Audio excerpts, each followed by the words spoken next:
from the legends of memory and storage. Crucial brings you the ultimate performance in gaming. Legendary products. Precision engineered. For speed and stability. Crucial Ballistix.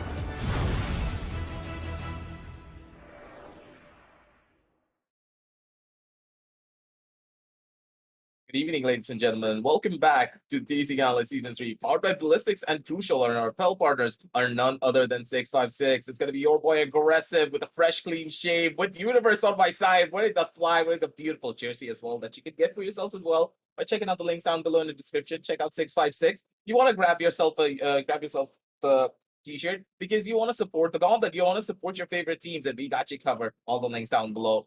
But hey, you're talking a lot more about the apparels more than the teams here. Hey, we got it, but at the same time, the teams are just as important. So let's head on down over onto today's fixtures to see exactly who's going to be playing for this matchup here. And it's going to be none other than Reckoning versus Sus Squad, a Group A battle. And in the sense of these two teams facing off against one another, the thing is, Sus Squad, they kind of have the odds stacked against them when you consider Reckoning's track record universe. Yeah, I have to agree with you there. Reckoning have probably been a really, strong team.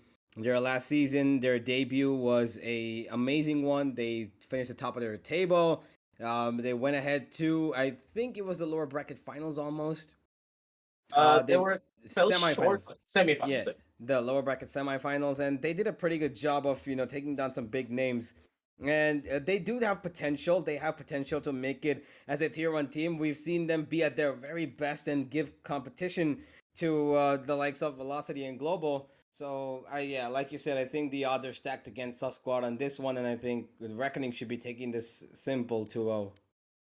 Yeah, in a way, Reckoning, pretty much the ball's in their court. They don't have much to worry about, especially when they consider that Sus Squad, they've been not having the best of days, but we're going to break them down just a little bit more. Before that, let's head on down over towards the group standings and see exactly what the standings are going to be looking like, who has moved up, who has moved down throughout the days, because it's already been 3 days for the gauntlet, and so many matches have already been played out that, in a way, we're seeing the entire group shaping up to be something as we would expect it.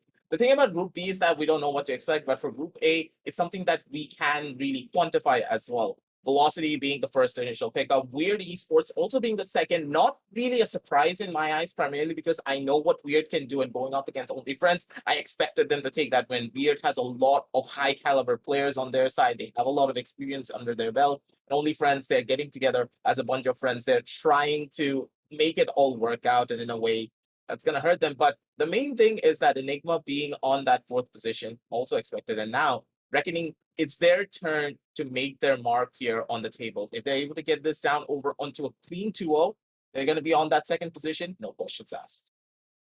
Yeah, that is true.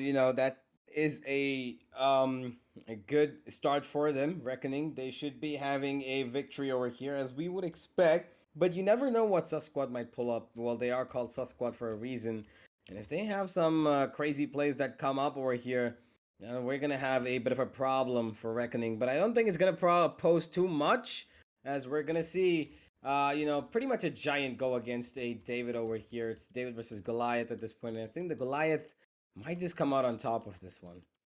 You never really know because Sus Squad, hey, I've got to add it in there. They're a little bit sus when it comes down to their own plays. Sometimes they can pull off something incredible. And you can see it in Universe face. He's like, no, aggressive. No.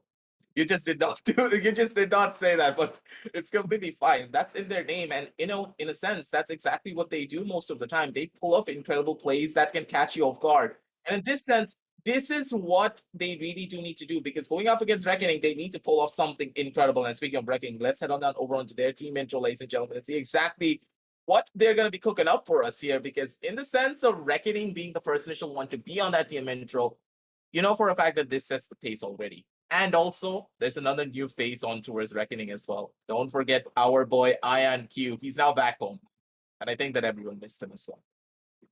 Yeah, Ion has been a part of Reckoning before. He, went and took a little tour around the world, played for a couple of other teams, then came right back where he belongs. Home sweet home. Along home sweet home indeed. Reckoning have been a really dynamic squad. They've been a great team, and his addition is only going to add a little bit more to their dynamics. Him being that amazing entry fragger as a jet when required, and he also can switch into the Sentinel role if need be, which he did play when he was, alongside Psy and Excali.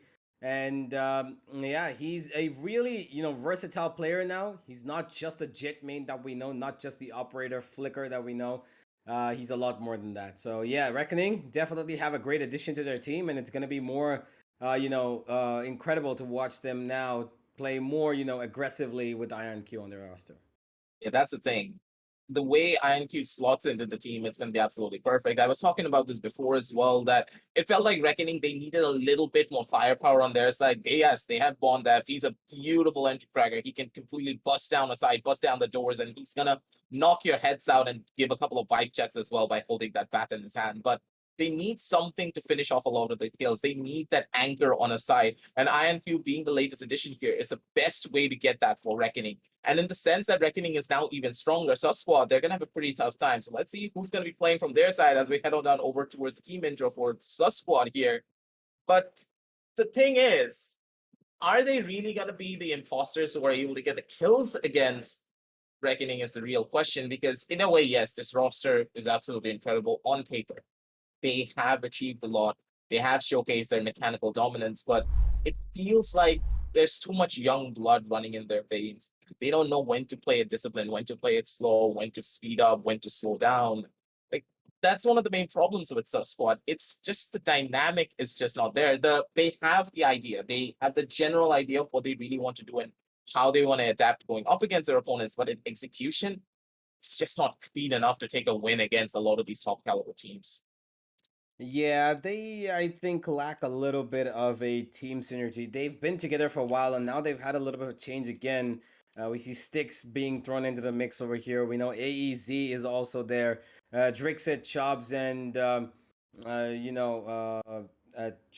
yes, have all been there for quite a while now, and they've, not able.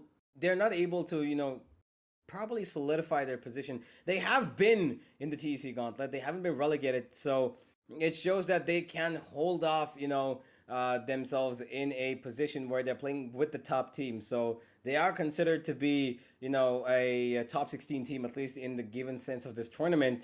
But they still haven't been able to touch their ambitions as they would have wanted to, right?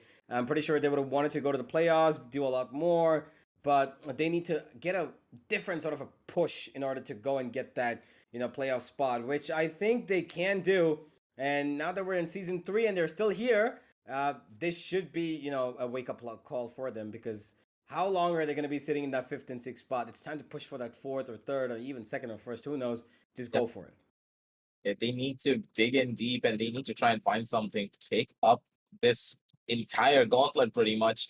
Because in a way, to face off against Reckoning, you're facing off against pretty much the likes of Global and GE at the same time. Because this is one of those teams that we always look to be one of the ones to take down Global and Velocity, because they're the ones who can do a lot of it. They're the ones who can break through that wall and be a tier 1 organization themselves. So hey, we're going to be talking a little bit more about the Bambino screen, because now we need to see exactly where these teams are going to be headed, which maps are going to be picked up here, because in a way, Sus Squad, they're very reliant on the maps. If this first initial map is not going to be going in their favor, it's going to be pretty tough. But at the same time, Sus Squad picking up even right out the get-go against Reckoning Universe, I believe that they're digging their own grave here. This could just be foolhardy confidence. I mean, it looks like they have got something in store. I don't want to take it away from them. We know how good Reckoning is, but they're pretty much good on every map, to be honest, Reckoning. And Haven's not a stranger to them. We're going to have to just wait and see what exactly Sus Squad have in mind, because it is definitely going to be a difficult one for them. Reckoning is not an easy team to face off at all. And if they want a chance to try and make it through, they are going to have to try and pull off something different. By different, I mean, I don't know what they've got in their mind. Maybe, fight duelist, or, complete duelist. I don't know, man. If it works, it works. Hey, a 5 duelist on Haven. If we see that in a ranked game, we're just insta alt F4ing out of that match, dude. I mean, if it works, it works. You never know. But we've got 3 interesting maps here, and to be honest, Haven is a map that I think should be what Sus Squad should be aiming at more so than the second map, because I think they might have a more I think, second map, I think it's a 70-30 chance, maybe it's even an 80-20 chance against them, but I think Haven is more of a 60-40, and that 40 can be expanded a little bit more. So yeah, they just have to push in and throw all the cards down on Haven. Even is a map where taking down a lot of these top caliber teams is possible, but at the same time really difficult as well if you don't have the trade potential on your side. I understand why Bind is a favorite pickup for Reckoning because we have seen their trading be absolutely beautiful. In my eyes, I believe that Reckoning is one of those teams that we can go to and rely upon for textbook trading. They know what they're doing. There isn't a single trade that isn't missed, or they don't skip a beat most of the time as well. And in that sense, Reckoning, for them, the map of Bind is perfect. On Haven in particular, though, yes, I kind of understand what you're saying, that Susquat, they have a chance here. They could catch them off guard. They could have a different strategy that Reckoning could not really foresee. But the thing is, Haven is a map based upon map control. And Susquat as a team, they have a tendency of over pushing or over aggressing different sidelines. And when they push up a little bit too far, they get caught out. They're being forced into a corner and they need to make a decision. And in that moment, they're not able to make that decision and they start faltering under the pressure because of that, allowing their opposition to pretty much take it away from them. Those are the type of things that I'm really worried about on the map of Haven. And for Reckoning, knowing their track record and their statistics on the previous games in season number 2 and also in their previous tournaments as well, they don't make those type of mistakes as often. When they go in for map control, they do it beautifully. But the main problem for Reckoning in particular on this map is their over aggression. Reckoning, they always go for aggressive pushes from Garage. There isn't a single time they don't go in for aggressive push. They always push out to gain some information. If they get information on Garage, then they play differently. If they don't get any information and they don't see anyone, then they switch up their strategies. I'm really hoping that Susquat, they can break into this one small gap in their defense and use it to the best of their own abilities. Because with the defensive side of Reckoning being right off the get-go, you need to get at the bare minimum of 8 rounds, not 7, not 6, 8 rounds. Otherwise, you have no way of being able to win it out on the defensive side because Reckoning on the attack, oh my god, I'm really scared to see what they're going to be capable of, especially after INQ has joined this roster. Yeah, that is true. It is going to be a lot more difficult than you would expect. INQ just adds on to that, firepower that Reckoning would want. And he's just going to go around maybe that A short region, A long, C, B, wherever he wants with that operator. And he's just going to flick some heads, dash away, and he's just going to have a lot of fun. We're gonna have to see whether Susquat are gonna be able to do that as they have chosen this map of Haven, and they are gonna have to give away the defensive side to Reckoning at first. So yeah, we are gonna be heading into the agent selection screen soon, guys. Don't worry about it. Those players are loaded up in the server. We're getting ready to start the match, but aggressive. If at all we had to choose, one player that if you think would have, is going to stand out today, who do you think it is going to be from Reckoning and from Susquat? In a way, let's say the players that really do need to stand out has to be Chopes, because Chopes as a player, he's so incredible on his Astra. He can make a lot of the plays happen on his good days. We can always look to him to be the person to break through a lot of the different sidelines and pull in the shortcomings for Susquat. But he's a little bit too inconsistent. The main person that I really want to see be the most consistent has to be Zoid. Zoid, this guy, when he starts fracking, you know for a fact that Susquat, they're going to be riding his momentum through the entire thing of it. He doesn't carry the team, no. He's like the cheerleader for the squad. As soon as he gets an ace, as soon as he gets a 3K, it feels like it uplifts the spirits of everyone from Susquat. So he has to be the highlight player in my eyes. If Zoid is having a good day, we know for a fact that Susquat, they're going to be able to pull off an incredible fight. And for Reckoning, man, you know for a fact I'm going to say it's one. Yeah, INQ is there. Yeah. He's an incredible player. But Bondef, man, the amount of incredible, insane games that he had. Him on a Sky, let him be on a Phoenix. His Phoenix is just godly. I adore his Phoenix. His movement is so beautiful.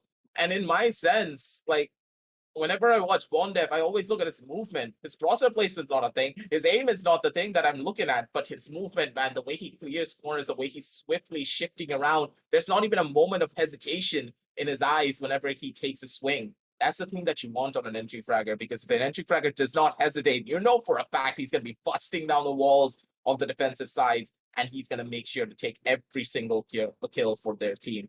And in that sense, Bondef, he's going to be my spotlight. What about you, Universe?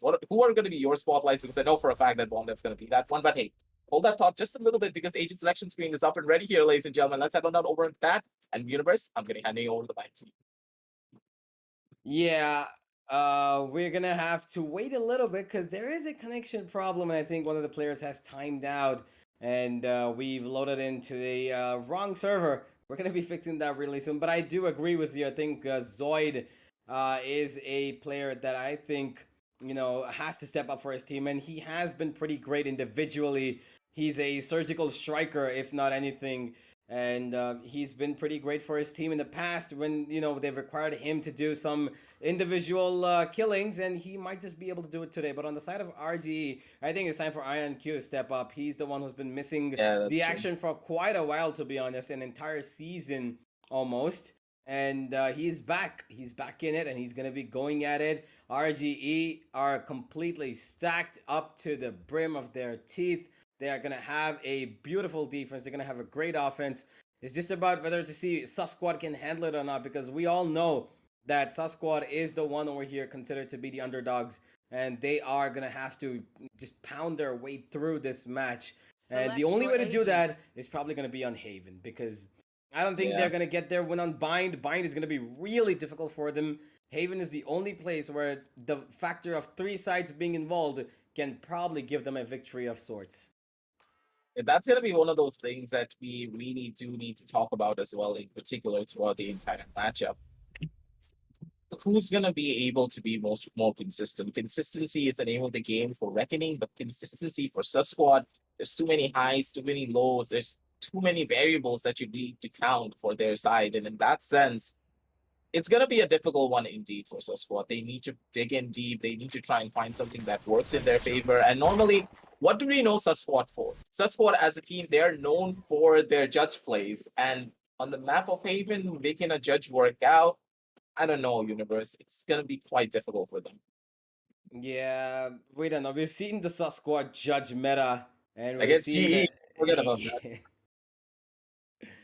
Yeah, we've seen them play against GE, and it's been pretty crazy the way that they've played it. And to be honest, I don't really know how exactly it's gonna turn out, because Haven. The only thing about Haven is that on the attack is the only place where I think is gonna be easier for the side of Susquad to make a difference, because on the defense, it's gonna be really difficult for them. And speaking about defense and offense, finally we've loaded in the right server. Let's go in towards the agent selection screen now. As we are moving into it, we're going to see what exactly is going to come into place. Juven's locked in his Sova. Bondef with the secondary initiator. He's got the Sky. Sukuna is going to be playing the Astra, as he's coming in today, making his debut. Reckoning also have Trist in the mix, and he's not picked anything, but most likely he's going to go for that Sentinel, as we all know him to do. On the other side, well, it looks like they've got a pretty interesting suffix to their names. Yes, Babby. What is Mommy? Mommy. Is it? Okay, I don't know if it's Mommy as in, like, mom, Mommy, or... I mean, I know it's a reference to, maybe in the Tamil language, which I am familiar with, but hey, I'm just gonna let it rest. AZ, Drixa. Okay. Yeah, we're just gonna let that be. Yeah, but here, let's move on to the agents, what they're gonna pick. They're just floating around still, but it looks like, looking at it, we can pretty much conclude what they're gonna pick. Drixa is going with the Jet. Zoid with that Phoenix. Chobs is gonna go for that Sova. AEZ with the Astra. Okay, he shifted it up. Zoid's going for the Reyna. I would have expected him to take it. Reyna is what he usually plays, and he is pretty great at it. Individually, Reyna is a really, really cutthroat agent. And yeah, we're going to have to see how it works out, because it is a Killjoy versus a Cypher. We've got a single duelist against a double duelist, 1 initiator, and 1 controller. It's a different lineup for sure, as what we saw earlier as well in the 4 p.m. match. But yeah, let's see how it works out. This matchup is pretty much, it's pretty comfort-based. They're not playing by the meta. They're not really shifting into being as hardcore as they possibly can. They're playing it slow. They're playing it smart. They're playing to their comforts. I kind of like that. You don't really want to overcomplicate things, especially going up against a juggernaut team of the scale of Reckoning. And also at the same time, Reckoning, they also have one more player on their side that is not really fitted into the roster. It's going to be Sukuna Val. Skunabal, I have not really heard about him, but from what my producer told me, he is a person from their academy roster, I do believe, for Reckoning. So it's his debut. He's now playing with the big guns. So let's head on down over into the matchup and see exactly what he's going to be cooking up for us. And also from the side of Sus Squad, there's another player that I want to highlight being Chubi. Chubi, is that Chops? I think it's Chops. Yeah, that is Chops. That is. I was like, wait, that's a new player. Oh, wait, no. I love that. Okay, Trist eats a bullet straight off the bat, and he falls back I feel bad, immediately. dude. Yes, Sus Squad are making their way towards C. A lot of information being processed over here on both sides as Trist is stuck in a corner. He's gonna get spammed upon any second. Wait, they're walking away? Hello? Oh, wait. Okay, RGE pushed up towards A, and they've lost a life at the back of it. Now look at where Kaki is. He's just gonna be sitting in towards that garage position where he's gonna find a free kill if he's carefully timing his movement, but he struggles first, Trist. But with only 20 HP, what more can you expect? Come on. Oh no. That's gonna fall apart. Yeah, Juven's gonna be the one to try and make this one survival play happen. He's going in for the shots. He just needs to hit one, man. Oh my god, Juven is playing with fire. He's gonna get caught out on towards the back end, and Koki's gonna be the one to shut down Sukuna Val. I have no idea what just happened in this match. Sus Squad, they did a complete 180 after spotting out Trist all low. What? Yeah, I mean, fair enough. I guess. I mean, you really don't want to get into the details of it because it's just a pistol round, man. Yeah, it's just a pistol. There's a lot of things that go up and down in a pistol round. Now we're gonna have to see how exactly it turns out in the next couple. It's gonna be an eco now, so RGE just need to hold on to their ground and see if they can find some. Nope, they're not gonna hold on. They're gonna go straight in towards A again. One of the real fun is about to start because now it's Bod Dev's turn to try and maybe pull off a couple of good plays with a classic in his hand. They've gone for an aggressive push down towards from the side of A long. They have a lot of control to work with, but for the side of Sus Squad, it's not the same for them. They're spreading themselves out just a little bit too thin. And poor old IQ, yeah, he's just gone. There's no way he survives this. You actually got away with it, but Koki on towards the back end is going to be the one to shut down Juven. And Ian, he's at very low levels of HP. There's nothing that he can do here, but Koki is playing with fire. One on his left, one on his right. He's got to be careful, but Trist is just not going to be able to find that. So much confidence from the side of Zoid. He's not going to skip a beat here. And with that, it's just cleanup duty now. Wait, whoa. Okay. Okay, no. This is how it went. Positional. You don't see I me. mean, it was just timing. You don't see me. I don't see you. Yeah, we're just gonna ignore each other as Koki. Yeah, we're best friends. We're best friends, secret. Yeah, we're best friends, and we're definitely not gonna kiss, but. Okay. And I'm referring to that reel. Remember, two best friends in the room. Yeah. Well, they are not. No. They're not best friends. No. But yeah, right now we've got a full buy coming in from RGE. They've not had success in the first two, but this could be a round where they do find it as they push up towards B this time. Zoid's flash has been nullified, but Drixit is right around the corner, peeking towards mid. Oh, but this push, he has no clue about it. Now he peeks out and he finds INQ, but what they don't know is that Bondef is here as well. Bondef, he can cause damage, but Drixit is just so good. His reaction works out perfectly, and now Zoid is going to try and enter the B side. Trist is completely blinded, and they don't check him for the first 5 seconds, and he doesn't even peek, doesn't even fire anything because he's completely blinded. He should have gone closer to the door, I feel. But hey, it's come down, and Sus Squad have another round in the bag. 1v4 against Sukuna, I don't think it's going to happen.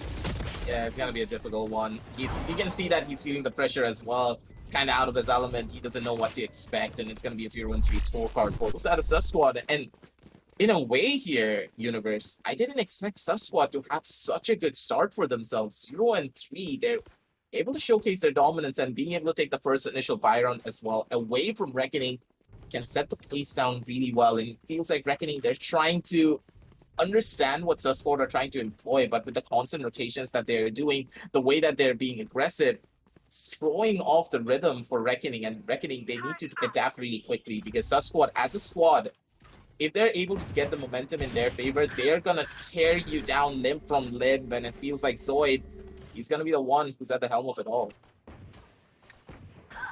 Yep. Sukuna looking down towards C-Long. Gets spotted out. Probably gonna eat a shock dart as well. Oh, he does. Down to 64 HP he goes. Ion is right here to help him out as RGE. Losing players one by one, but they're still being patient about it. Okay. Oh, Sukuna! Oh god, come on, Ion! You need to get that gun! With that doing it! Okay then, they somehow turned this round on its head. And they're gonna go ahead and find a man advantage as well as 2 weapons to work with as well. A third can be picked up if they go for it. Sukuna is just gonna hold on to his position towards C. And Ion is right here to help him, taking care of garage window if anybody tries to jump in. And that might be the case if Zoid is gonna make that call for himself. He's got the spike. And AZ's alive as well, so they're gonna just try and fake out B. As here comes the Hunter's Fury. And Juven's just trying to feel out the ground right now. Sukuna has the first peek, but he's gonna lose out his life. And now they know where they're coming. Ion's job is to hold off this. Just wait for his teammate to come. Don't really go for this fight yet. It's 2v1 if he goes right now. And 2v2 are always better odds than 2v1. Oh, Juven spots out AZ. They know where he is, and that recon is not gonna help anybody except for Juven. A beautiful jiggle kill. Now he's left in the 1v1. He spots him out. Zoid versus Juven. 2 prodigious players. It's all about the aim, and it's gonna be Juven's that comes up on top. A third kill for him. Zoid honestly had no business to peek over there, but he still did and gave away his life. I mean, to be honest, unnecessarily. Yeah, he just needed to jiggle that corner. He really just needed to check it for a second, but Zoid, I guess the adrenaline was getting to him. That's the thing that I was trying to highlight back when we were talking about it in the pre-show, that yeah, Zoid is an incredible player. He is the one that you're really looking forward to step up a lot, but if the blood gets to his head just a little bit too much, he will start pulling off plays like this. They need to slow down. They need to take a deep breath because they need to remember that this is reckoning that they're dealing with. Even these eco rounds are very dangerous. You cannot take any of these lightly. And them being able to pull off a 50 here, that's going to be a massive win in the books of reckoning. Not only in the terms of economy, but also in the terms of morale as a squad. Them being able to find this will be a sign of them being able to get a lot more. And INQ, now that he has an operator in his hand, the side of reckoning, they're even more deadlier than ever before. Yeah, that's the first kill. Ion has got success with an operator. First time he's wielding in this match. He's gonna make it count. Sukuna has found a little bit of a spray coming his way towards C-Long. Calls it out to a teammate. He's got support. There's a lot of commitment towards the C and B side of things from the defense, as A has been left all alone for just one person to take care of. That is Juven. He can't do it. He's just holding off, throwing in recons, just feeling out the moment. But what he doesn't know is that these players are going to be crawling in through that smoke any second now. And they're going towards A. For sure, it looks like it at least. Sus Squad. They've got an operator of their own on the hands of Drixit, so it could be a possibility that Juven might need to take at least 2 down with him to make this an even Steven battle for his team to come for the retake. And here it is. He's gonna get spotted out through that drone over here. And he's gonna get tagged. He still gets one? No, he's gonna be completely blinded and taken out. Ion not gonna connect that shot, but dashes away. It's gonna be a retake, but a really difficult one for it. Oh, Ion, don't, man. Oh, he's looking for it. He's looking for it. Goodbye, Ion. You're gonna be missed. Tricks. Goodbye, Ion. Nah, you just told the wrong side goodbye. 3 versus 2. Retake looking likely. Sukuna takes out 1. It's up to AZ, but he's got players on both sides. He doesn't know where to fire. His soul gets straight up sent to heaven as the petals of death dance upon him from that Oni Phantom. And it's gonna be another round for the side of Reckoning. 3-2 we go now. Toe to toe. They are going nowhere, Reckoning. They're getting into this game now, and it's only getting heated up.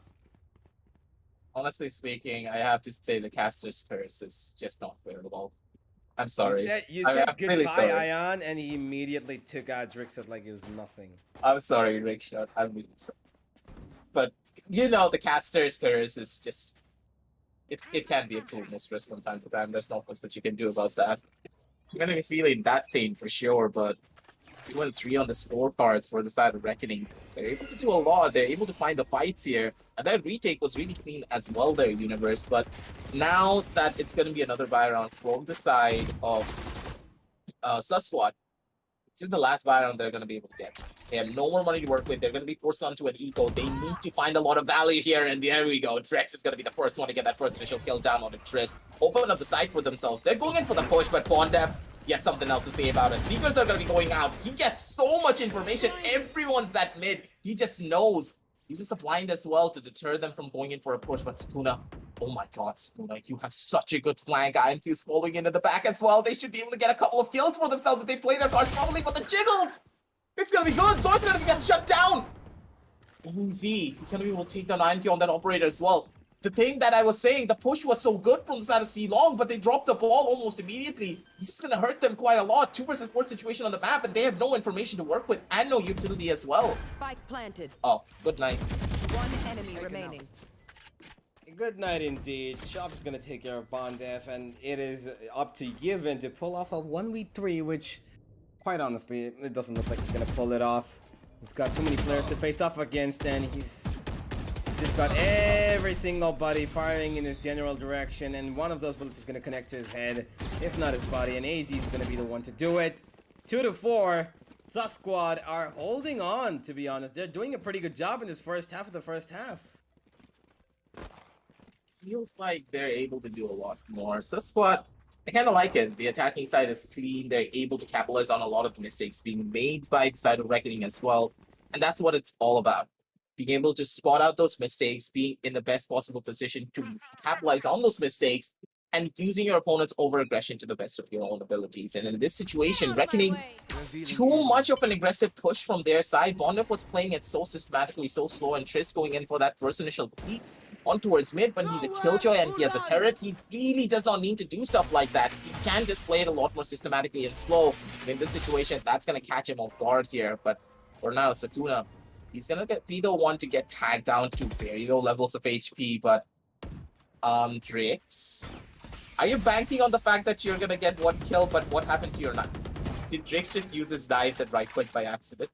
I think he did. Look at his ultimate points. Yeah, he did. Don't worry, that happens to all of us. Yeah, but right now he's just gonna have to hold on. He's gonna have to hold on because this position is okay. He's jumping up. Oh, he doesn't get get it. Oh, that's just okay. Oh my God, Drixon actually gets away with it. The Shark Dash gonna clean him up though. Yevon does not let him escape. It's gonna be a man advantage for the defense as they somehow find a kill. But the A side has been completely opened up. It's a free site for them. Business is being conducted here. Here comes the Hunter's Fury to stop that business. Yevon's trying to find Tag, but he's not gonna be able to. The retake has come in, but I don't think they have what they need to make this retake happen. Yeah, they pretty much have nothing. Triss is going to be playing with a judge on towards the side of Heaven. He's banking on the fact that he can immediately jump down, get that kill on towards the face of the under Heaven player. That's the plan here. They need to go in for the execution soon, though. Flashes are going to be coming out. That's going to be the first initial plan. Jumping down from the top lane. Triss is not going to be able to get that kill down on towards the side of Zoid. And Zoid is going to be able to hit me his way out of towards the back end. Chops is going to be good for 2 kills. INT on the background. He needs to try and find something here. He's going in for the shots. He has only 3 bullets left, but Chops, he's not going to be giving anything away. Right click classic straight to the body. He's going to be the one to shut down IMQ, send him back home. And with that, ladies and gentlemen, the retake started off pretty well, but Triss, man, you really needed to get that kill. There's no way you should have missed that shot. The fact that Zoid was able to survive just put a damper on the plans of the side of Reckoning for that retake. That retake was looking really difficult, and all for obvious reasons that they did not have weapons to do it as well. Now, they're moving in towards a difficult situation here, Reckoning. They need to find this round or else they're going to be in deep waters, which they cannot afford to swim in. For now, Squad focusing their resources towards B. Left A alone, and Yevon's going to call it out to his team that nobody actually is here. You can see that they've completely huddled up towards that side of the map, B and C. Garage is taking... Okay, Koki. Taking up Garage. Oh, he's jumping in. Ion hears it. And Koki's just trying to confuse them a bit. Bondev trying to feel out the waters towards mid. I thought he was gonna walk out, dude. If Kobe walked out of the cage, dude. Oh, Now he's doing it gonna this walk time. No, he's not. No, he's just a couple of warning shots. Still lingering Like, around oh, this here. is my domain. This is my domain. Don't come in here. Oh, Eyes down. he walked into the domain of Iron King, though. He just can't do that. He's the king there. Man advantage for the defense yet again, but are they going to be able to capitalize upon it this time is the question. Oh, Given spots out one, immediately runs back, knows what he has to do. 30 seconds Goes left. towards short, and he What? cannot connect it. Chop takes him down easily, but Ayan with a beautiful flick gets an amazing kill. The plan will go down nonetheless, though, as a retake for a 3v4 comes in, and look at the combination they have. It's a lockdown plus an Astra ultimate that is a cosmic divider, and here it comes. Sukuna's gonna put it down, and it's gonna be a retake of the Aegis. Here we go. They need to run in right now because it's gonna get a lot more difficult if they don't. Zoid knows better. He knows he cannot get detained, and he's not going to. And now they're waiting. They're waiting, but Zoid's pre-fire is good. Drixet is good. Zoid is too good. Oh my god. Give this man a medal. Get him out of here, man. This guy's a literal animal. What a beautiful play. If he had gone in through that Cosmic Divide the first time he decided to do it, I think this round would have gone a different way. And I'm so glad he decided to go back. Yeah, it's just amazing. And the second and third kill was just as good. Beautiful spray downs on both. And now RGE considering their timeout because they know that this is getting out of hand a little. And they need to consider some things as to how they can make Sus Squad not so dangerous. They need to put in some sort of measures. Their aggression is not working. Their timings are really off. Sus Squad are reading them off perfectly. And if Sus Squad can actually beat them, this has to be the map. And it looks like they're doing a good job at it. Able to find so much value throughout the entirety of this matchup here, Universe. And that's the thing. That's what you want.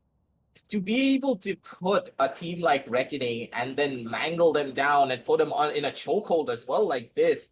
Squad, they're feeding themselves, the way that they're rushing down multiple different sidelines, the way that they're able to get the kills, and Zoid, man oh man, he's feeling himself today just a little bit too much. To get a spray transfer kill like that, chef's kiss level of performance from this man. Firstly going in for the pre-fire, then going in for an immediate swing, being able to use the information being given by his teammates to go in for such a clean spray transfer kill as well. And after something like that, Reckoning need that break. They need to take that breather. They need to understand what they're doing wrong. And in my eyes, Universe, the main thing that they are doing wrong it's the fact that they're leaving Juven on the A side. I understand he's the solo player. He's the one that you want on the A side to gain some information. But after he's done his job, why is he still on A? He should be rotating onto B or C because you need him for an A side retake. If you want to play the side for a retake, if you want one person to hold the side, it cannot be Juven. Without that information, you're walking into a death trap for those retake fights. Yeah, look at that. They've turned it up now. Juven's come towards B to try and find some information, and he will. He's spots on Koki. AZ is looking towards garage door, and Trist's turret has been taken down. And he's holding in with the judge over here, and he's gonna get spotted out, but he still gets the kill nonetheless. Great play, but he's just spammed out across the doors to find the kill. Chops does a great job at it. Drixet finds Ion, and yet again, Sus Squad maintaining their man advantage. Are gonna go in towards A, where they've got two players already rotated. One of them is looking to come on the backstab.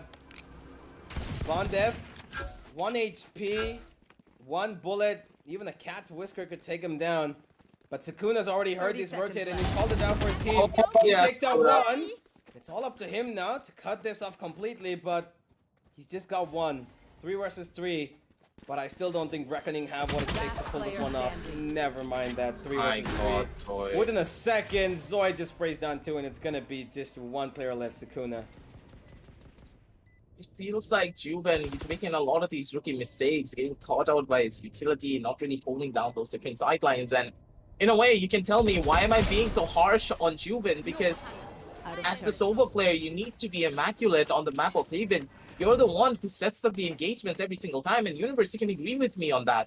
If we don't have a really good solo player on the side of Haven in particular, we know for a fact from our rankings as well, it's the Sova who sets everything up for us. And the fact that Juven's not having the best of days here, It's hurting the side of Reckoning quite a lot. He needs to be the one to not only get the kills, but to be the one who sets up a lot of the fights for his own squad. Yes, on the terms of the kills, Juven has cracked out aim. He's not missing a single shot, but when it comes down to the utility usage, it feels like Reckoning, they're a little bit more slower than usual, and that's really surprising for us to see here.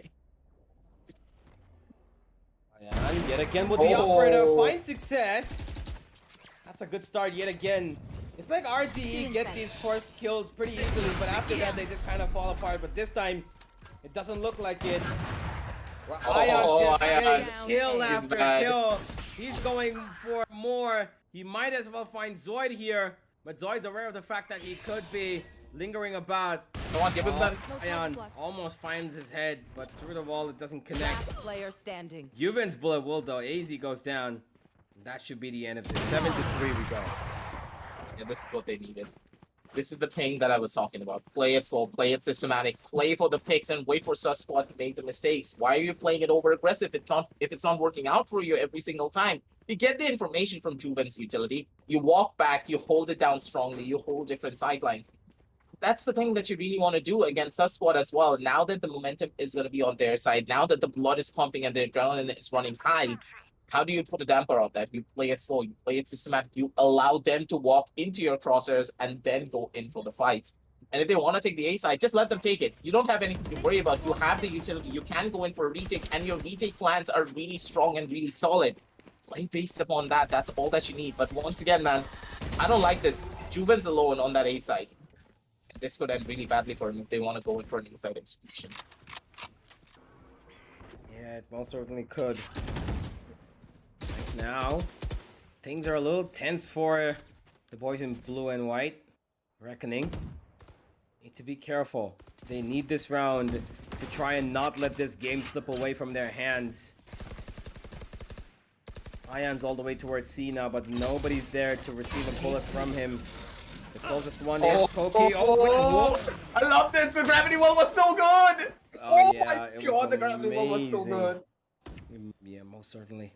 AZ's holding down towards C where Ion has pushed up and he does not need to go any further. He's holding a great angle. And he just needs to hold that on because the rest of his team can rotate towards A, which is the right decision to make right now, and they've made it. And that flash is gonna give information, and closer they come. 30 seconds left. Ooh, they're walking into a death trap. They don't know what to expect. But Wanda, if he misses out on the shot, that's gonna hurt him quite a lot. The execution's already going on down. Chomps is gonna be able to shut down Wanda as well. And the A side, it was held so beautifully, but once again, too much of an over-aggressive peak. They were holding short way too aggressively. And the attackers, they have the peeker's advantage on their side. There's no way you're going to be able to get that kill if they expect you to be there. And in this situation, Chomps, he was just ready for it. Poor old Triss. He's going to be the one to go in for a swing here. He's not going to be able to find anything. There's nothing that they can do. 4 versus 2 situation on the map. They just need to run away. Save that operator for a rainy day because they need this if they want that 8-4 scoreline on their side. Yeah, it could have been 7-5. I don't really know why they gave up their lead. They pushed up aggressively. I get the point of it, but you can see constantly that it hasn't worked out for you. So why would you go for it again and again and again? And that's kind of a, you're tripping over your own feet at this point, Reckoning. And you're giving away 8. And to be honest, Sus Squad are doing a brilliant job at trying to keep this alive. And they forget alive. They've done a brilliant job of keeping this dominant. Way that they're getting so much value every single time. That's the main thing that you really want to highlight though as well here, Universe. Sus Squad, how are they doing this? I don't really understand. It feels like they're reading into every single strategy being pulled off by Reckoning, and there is no way that Reckoning are able to even adapt to it. They're going in for the same strats with a little bit of variation, but there's nothing big really being changed. They need to fix something here and right now to try and take this win on the 4th round. Because if they are not able to take this down to a 8-4 scoreline, I don't know how they're going to be able to win it on their attacking side. But at the same time, they could be banking on the 9-3 curse, but hey, that's just a myth. Or is it? Yeah, well, 9-3 curse could be something they could look for in case they lose this round, but I'm pretty sure they don't want to lose this round. Zoid. Oh, Zoid. Okay, he spots him out, I believe, and he's gonna go right back. And they're not going to be fancying around this peak with Ion. He's going to be left all alone.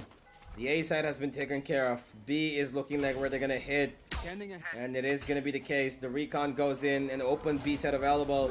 Unless Yuvan has something to say about it. Yuvan's been spotted out. The recon's going to get taken down. Absolutely rendered useless. Chops finds success with his Hunter's Fury. Trist goes down. And slowly but surely, Reckoning are falling apart here on the map of Haven. 30 seconds left. They're trying to figure something out here, and now it's going to be Juven's turn. He pulls out the Hunter's Fury. He's going to be able to get a little bit of damage to work with, but it's all up to Bondem. Bondem's not going to be hit the shot. Instead, Chops, a flick of the wrist is going to be the thing that shuts down another one. Easy coming from the back. It's going to be able to shut down Sakuna. Koti's going to be the one to shut down Juven as well, and just one by one, the bodies are piling on up all over the place, and it feels like Reckoning, they're making so many fundamental mistakes, and they're being punished heavily by Sus Squad.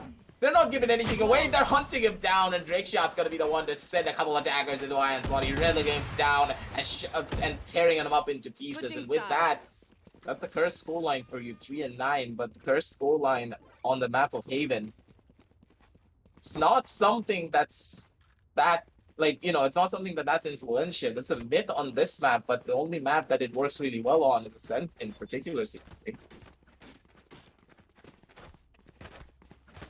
9-3 on Haven has seen a lot of comebacks happen from the side of the lower scored team. But to be honest, looking at RGE, I'm not quite sure if they're going to be able to do it unless they get this pistol and the round after and the round after and the round after for consecutive at least. Maybe another 4 or 5 rounds at least, make it 9-8. Until then, I'm not going to be convinced that they can get this because Sus Squad have looked absolutely brilliant. In this sense, you gotta really understand what to even do here. It feels like Reckoning, they're making so many mistakes, something that we don't really expect them to make. That's what's really hurting them. Shots are gonna be good for Trick Shot. Playing with fire just a little bit, but Zoid, he's not gonna be skipping a beat here. He's gonna be able to find 1 kill at the bare minimum. Playing around the smoke, it's gonna be 1, but the trades are just gonna be even stronger for the side of Sus Squad. 1 by 1, the bodies are just there. Chris is gonna be good for 1 kill, but he is just not gonna be good for anything like that. It's a 10-3 scoreline here, Universe. And a possibility of an 11-3 right around the corner. Possibility, I'd say it's more of a, courtesy at this point. Yeah. 11-3 is gonna happen for sure, unless RGE force into this and have something different. And we just really need to understand how exactly RGE can come back into this, because I don't see a way, to be honest, out of this.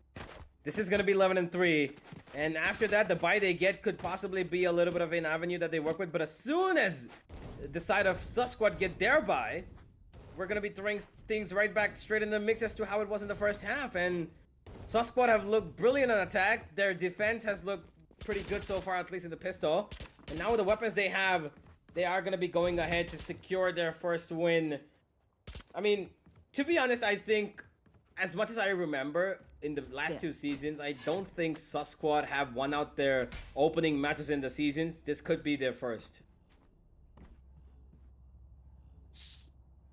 That's the thing, I've never seen this side of Sus Squad, but it feels like Sus Squad, they've completely changed their tune. They feel like a brand new team. Their trades are really playing. They're going in for pushes together as a squad. They're going in for rotations accordingly. And Zoid, man, he's just so confident. Look at this guy. Just pushing up from the side of C-Log like it's nobody's business. He's going in for the aggressive play, but it's a really smart aggressive play as well, because he has his buddy AEG right around the corner to go in for the trade, even if he does die out. There are no corners. There is nothing that they're doing wrong here, but at the same time, a couple of missed shots could be a problem here. But AZ, how long did you stand there? How long have you been holding that corner? I don't even think he has an idea. He didn't know where to fire. He didn't know where to look. He knew that the recon's in front of him. He couldn't even fire that. He just wanted to kill on the jet. Then he wanted to kill on the next person looking. Then he wanted to kill on the 3rd and 4th. And he did get 2. So that's good enough, I feel. He did his job over there, sitting in that corner. And the rest of the job was done by his team. 11-3, we go up, ladies and gentlemen. And this is a scoreline that I think we've seen multiple number of times in this tournament, where comebacks have happened from. But Reckoning, they need to stand tall on it, which I really am not considering at this point, because Drixit has got out his operator, and That is gonna be a matter of consideration. Zoid, Oh. careful! Gets a dink. 46 HP onto Ion. He's gonna be healed up, but he's got a man advantage for his team. That's all they need. Runs immediately back as he's getting healed up by Bond F. And that's all Reckoning needed. Now they can play a little bit more strategically. They're able to find a lot of the different avenues that they do to try and make this push happen. They have the fights in their favor, but the thing is, Squad, they're just gonna wait. They're not gonna go in for pushes. They're not gonna make the same mistake again. Now that Zoid is dead, they pretty much can just chill. They can just relax. They're gonna wait for Reckoning to make that first initial move. And Reckoning, they need to make that decision. Do they want to go B? Do they want to go C? And it feels like they're shaping up for a C-side execution. They're right outside of the garage. Chobs, he just spot out one of these players, but Chobs, he's playing with fire. He's walking around all over the place. And Chobs, he should get a free kill. He misses the shot. That's going to hurt. C-side's going to be open. There's no way they're going to be able to hold this. It's just not good. Ah, 30 easy. seconds left. This is the third time you're playing in your own smoke. Second time, rather. Spike And that's planted. obviously not going to work out, my friend. They're just going to spam you right down. Now, we have a 2 versus 5 situation, which, well, they can only hope, imagine, and dream to win. Koki's been spotted out. He throws out his camera anyway. Just maybe a compensation kill over here. Just to, you know, hurt their economy a bit. Drixit's going to be doing that, though. He gets Triss, so now they're running, to hide. They don't want to give away any more weapons, and they don't want to, you know, throw away their Oh, economy. dude, Koki, go, touch the spike, do it, man, do it. Oh, he doesn't have time anymore, sadly, but it's fine. I mean, Imagine if he doesn't have gets time. this. Oh yeah, they're gonna have that banner in his own hands. Koki's like, come on, man, I wanted to go in for the ninja. But, I mean, if it had happened, just imagine. hey, we had this happen once against the Global Esports game. I still remember, I don't know which team it was that got that sneaky defuse against Global, but hey, when it did happen, I just walked away from my chair, got a drink of water, and then came back. If it did happen, dude, come on. I mean, it would have been... I think if it had happened, players of RG would have just hit Alt F4. At that point, what else can you do? Yeah, we would have hit Alta for in our ranked games if the pros do it, man. Oh no. That's gonna be where everything just falls That's apart. when you uninstall Valorant. If the pros do it, nah, you just... No. Yes. No. Yeah, it's just not no. You know, when you're having a bad day, you know, when you're getting beat, you know, 13-0, you might want to hit that Alt F4 button because, well, you know, you just because you can, right? You can hit an Alt F4 at 11-0 if you want to in your ranked game, but when you're a pro team, you just have to stick it up and take it all, don't you? Yeah. There's no way of getting out of this. The punishment's gonna be there, and it feels like Sus Squad. They're gonna be the ones to dish out the punishment here. 4 and 11 on the scorecard. They're just able to find so much value. The way that they're positioning themselves as well. They're not getting anything out of any of the utility that they're using. That's the problem here. Do you see the fact that RGE, they're using their utility, but how much value are they getting out of it? They have a double initiated composition, but they're using their utility to gain information and not force themselves into a site? That's the biggest question mark. What are they trying to employ? They're playing for picks, 30 but this is a seconds very dangerous plan in general. It is okay. should run. Zoid looks at one, gets a kill, dashes away with his invulnerability, but he's got players jumping upon him up and down. Another round for Reckoning as Spike we see planted. another 2v5. Pretty much the same players who were alive the last round. Drixit and Koki. I don't think that they're gonna have a ninja defuse coming in this time around. It's easy. Maybe, who knows? Yeah, he's looking for it, man, but I don't think that they're going to be making that same mistake once again. Shots are going to be good.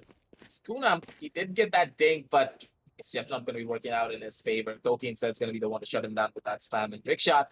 Setting that operator once again for another rainy day. He just needs to hold on to it. 3 versus 2 situation on the map. It's just not working out in their favor. They're playing it slow. They're playing it smart. And I kind of like this from Sus Squad. They understand when they need to cut their losses. They need to head back. They need to go in for that save. A lot of other teams, they don't really do that. Sometimes they just go in for those full-scale rush pushes to try and do as much economic damage, but I like the slow methodical play. It's good and it's bad, but at the same time, you know, you're able to formulate a plan for a little while longer. So in a way, if you go in for saves like this, that's the moment you need to talk about a plan. That's the moment you need to talk about something that you can switch up a little bit more differently. And for Sus Squad in general, if they want to take this win against the side of Reckoning, the main thing that they really need to do here is to not play those one-off angles. You can see that Reckoning, they're not really going in for fast, full-scale rushes. So if they're not opting to go in for stuff like that, don't play those off angles, play for your defaults, because that's when the defaults are really good. Slow, methodical play, it's very difficult to fight against it if you're holding an off angle. But if you're playing it a default, that's going to be the best counter for you. Okay, RG, they're going to be testing out a little bit of the A short region. They know that Koki's here now, just with a frenzy on top of all things. And he's gonna get pushed on if not careful. Trist is they're actually respecting it. They're really careful about this Reckoning. They want to play this slow, they want to play this methodically, and they want to play this with a little bit of respect. And I actually like that from them, because they know that if played a little recklessly like they did in the first half, Sus Squad could punish them. Oh yeah, this could end really badly, but Koki... Ooh, that was really close, baby. He could have gone in for one kill, but Chobs just right around the corner. Shots are just not going to be good, though. IQ with the Ferrari swing is going to be the one to take on Chobs instead. Trist is going to be another one on towards the face of Koki, and with that, it's already done and dusted. There's not much to else say here. 3 versus 5 situation on the map, and Reckoning, it looks like they're going to be able to take another round for themselves. Their slow, methodical play is catching Sus Squad off guard, because, once again, your universe, they're playing for off angles. They're not really having a proper plan, seemingly, for a lot of the fights that they really want to take here. Okay. Okay, Drixit actually finds one. Ion is going to trade it back in the form of AZ. Another save. Yeah, it's another save. Sus Squad Last has standing. been taken, and this time the operator's not going to be safe, though. Ion gets a 4K, beautiful round from Reckoning. It was a... I mean, it was an eco of sorts, except for the 2 players who did save their weapons, so wouldn't really blame them. But here comes another full buy from Sus Squad, which should as well, because 11-6 now that we are up, they're gonna have 2 rounds where they saved up weapons, and they're gonna make sure that this time there's gonna be no weapons saved on the opponent side. It's gonna be all kills that should be coming their way. But Reckoning have had a pretty good 2 rounds, 3 rounds almost, so they've got economy built up here, Aggressive. And even if they lose this, they can still force out another buy. Oh, Koki, careful. Oh. That was scary. Koki, you nearly had your life flash before your eyes, my man. You gotta be a little bit more careful whenever you're going in for peaks like that. That could have hurt just a tiny little bit, but in a way, it was Reckoning playing it very systematically. But once again, slow, methodical play style. You cannot play overly aggressive. Play it slow, play it steady, play for your defaults, play for the retakes. That's where your strength really lies, because when it's down to the last 30 seconds on the clock, if you're able to make a proper read, if you're able to find out exactly where your opposition is heading, then and only then are you going to be the ones to go in for a kill here. And Reckoning, they're not switching up their strategy whatsoever. Oh my god, it's going to be Zoid getting caught out from the back end. He's going in for a couple of pop shots, but Zoid, he's just gone. I don't think he's going to live through this. There's no way. Zoid, if you're able to survive here, if you are able to survive, oh no. What? Oh my god, Zoid! That Ferrari, man. I wanted to see that from his perspective. Sadly, we can't, but Trist, man. Oh god. Cage trigger. 30 Okay, seconds left. Ion just jumps up straight up, gets a kill onto Koki. Zoid have survived there, but Koki's not going to on C. Spike Another planted. plan for RG, and they're gonna have a good post plan set up over here. Unless the boys of Sus Squad have something to say about it. RGE aggressing the situation now, knowing when to do it exactly, is working out for them this time. Revealing area. Chubs. There they are. The recon is gonna reveal the player, but Ion's just too quick. Too good. Too goddamn quick. And now it's all up to Zoid.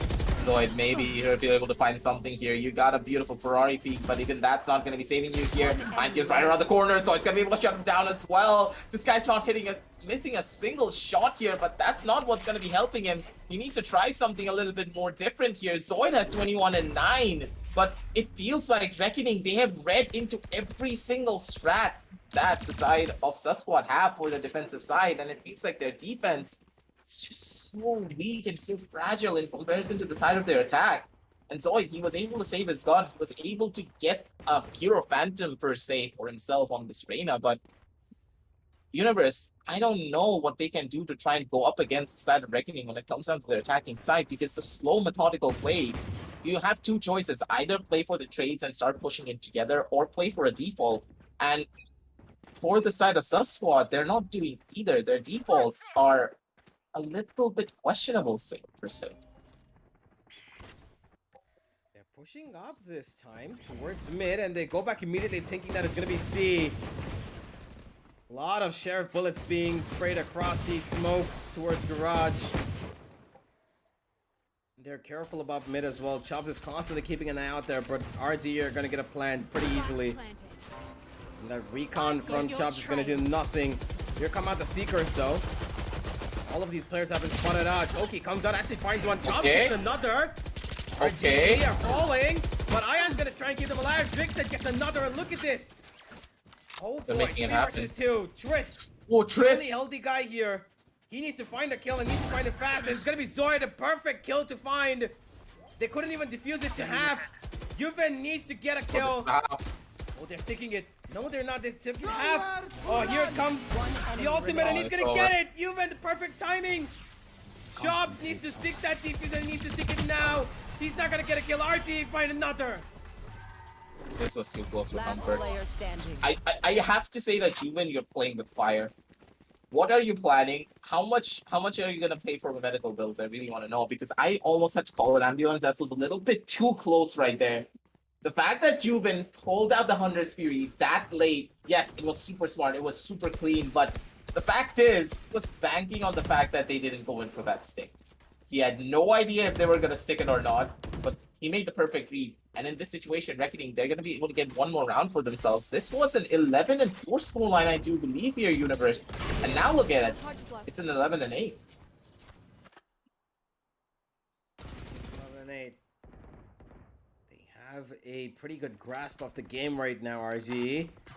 Slowly but surely inching towards that comeback.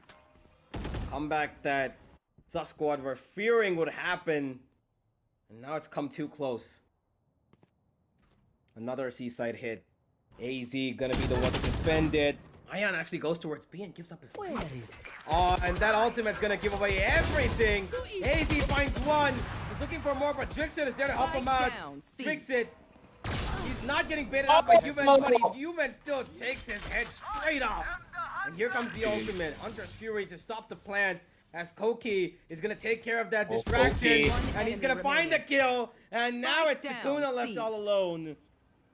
Sukuna, he's stuck in the corner. He's gonna get spotted out here as well. Any second now. Oh, I think if he had not taken out that drone, maybe he would not have been spotted.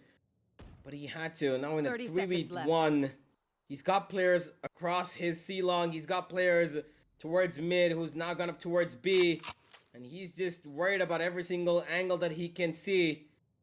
Not to forget, he's just got 15 seconds left.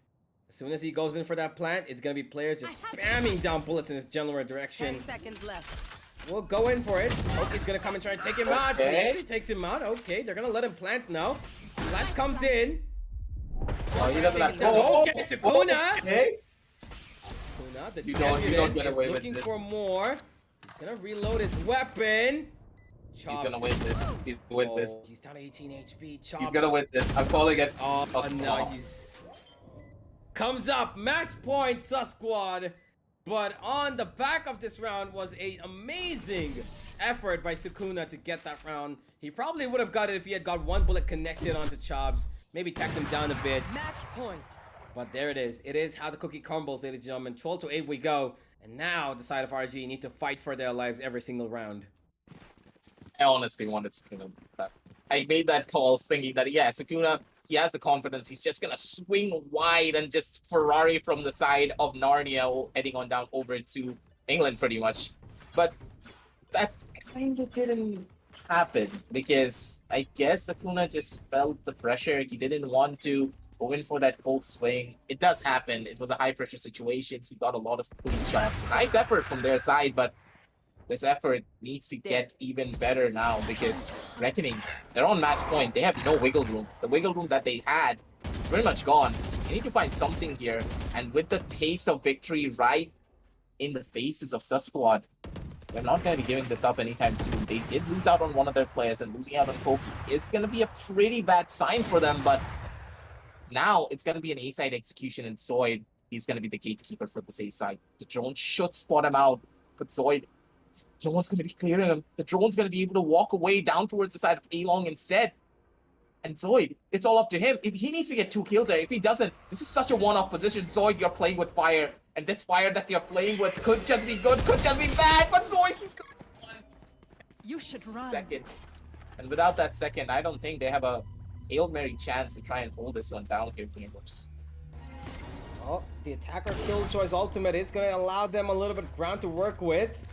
The side is clear and it's open for business as 30 the plant seconds goes left. down.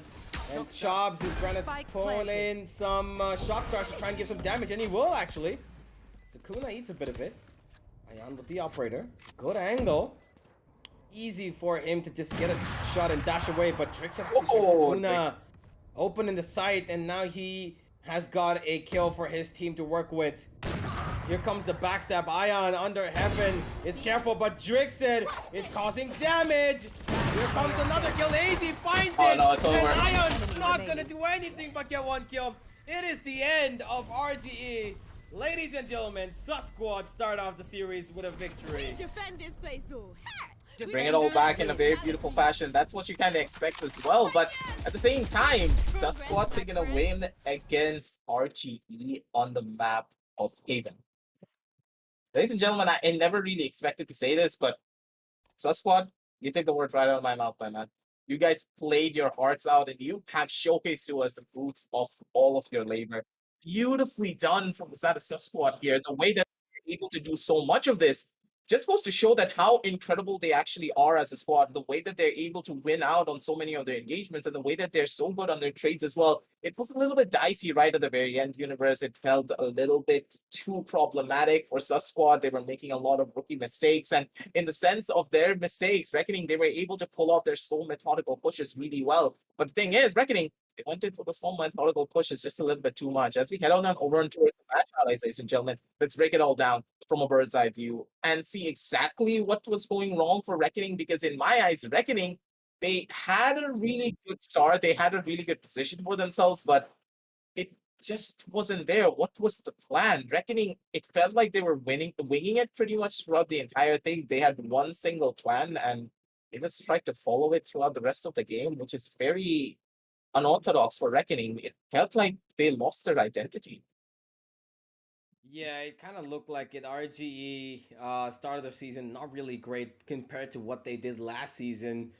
They've had a bit of a slump, it looks like, in the first map against a team that, to be honest, is pretty much, had a really tough time across TC Gauntlet overall in all the 3 seasons that they've been in, 2 seasons that they've been in. Now they start off in a winning foot. We still don't know if they're going to win this series or not, but to get a map against Reckonings definitely says a lot. And they won their home map of Haven, which I've seen them pick multiple times, by the way. And this is a really, really good win for them, I believe. Sus Squad have done a great job. That man Zoid really stepped up this time, like we talked about it. Zoid did a wonderful job. He is on top of the server for his team, at least. Ion is actually on top. He's got 27 kills, as you would expect.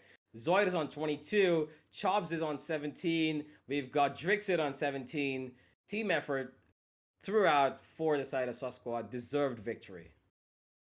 Yeah, especially when you consider the way that Sus Squad were playing a lot of their agent positions as well. It was really clean. The fact that Chobs was rotating around from the A side, heading on down over towards the side of mid. You can never see him being alone. He was always there for every single retake on the A side or every single retake on the C side. And that's what you really need to do as a solo player. As a solo player, if you have a call, play for a retake. You cannot play on the A side because the A side is the site where you need. And I repeat, you need to have a Sova alive. If that Sova is not alive, you cannot take that site for yourself. You cannot bait out a lot of the utility. You cannot force your opponents into very uncomfortable positions. It all really is an important factor. And in this sense, Sus Squad, they just played Valorant better seemingly. And Bondef was just not having a good game. So let's head on down over to the scoreboards, ladies and gentlemen, to see exactly how many kills everyone has gotten throughout the entire matchup. And the hardest thing to say here, Universe, is that you can see Bondef, he almost has nothing to work with on that sky. 5 kills for him. That's kind of a bitter pill to swallow right there. Yeah, it is a bitter pill to swallow. It's not just him, though. Pretty much everybody on the side of Reckoning has had a tough time. Sukuna with 7. He had one run where he showcased his ability, but couldn't clutch it out. Would have been a different story if he did. Juven tried to put his all. He had control of the A site multiple times. He got a couple of multi-kills at rounds, but not enough, it seems. Trist also didn't really have the game that he would have wanted to. Ion, the only proper executioner for their team, did as much as he could and ended up on top of the leaderboard for all the 10 members on the server combined. But on the other side of things, you can look at it, 22, 17, 17, 12, 12. Everybody put in a team effort for the side of Sus Squad. Yeah, Sus Squad, they played together as a roster, they played together as a unit, and Zoid, man, he needs to take a bow. He's the one leading the charge. And remember what I said before? If Zoid is having a good day, if he's the one leading the charge, his team is going to be carrying that momentum forward throughout the entire matchup. And against Reckoning, that's exactly what you'd expected. And my other highlight player being Bondef, he just was not able to, make the impact as we expected. We wanted a lot more from him. He's that player that you really look forward to just tearing up the entire server. He's just not able to do it. And maybe he just needs a can of Red Bull that you need as well, ladies and gentlemen. So, hey, make sure to scan that QR code down below. Get yourself that can of Red Bull. Get yourself energized, because there is no other way you're going to be able to get a can of Red Bull this late into the night. And hey, it's going to get delivered right to your doorstep. Don't forget about that. But for now, that's all for match number 1. A little bit of an anticlimactic ending when you expect that Reckoning, they should have been the one to take map number 1. Sus Squad, they're just full of surprises. And hey, I'm really hoping to see what they're going to be able to pull off when it comes down over onto map number 2. We're going to be setting that one up, and it's going to be your boy Aggressive John Bay Universe taking a short break here. And we're going to be back with you real shortly with LG Ultragear Tec Gauntlet Season 3, powered by Ballistix and Crucials after a short break.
the legends of memory and storage. Crucial brings you the ultimate performance in gaming. Legendary products. Precision engineered. For speed and stability. Crucial Ballistix.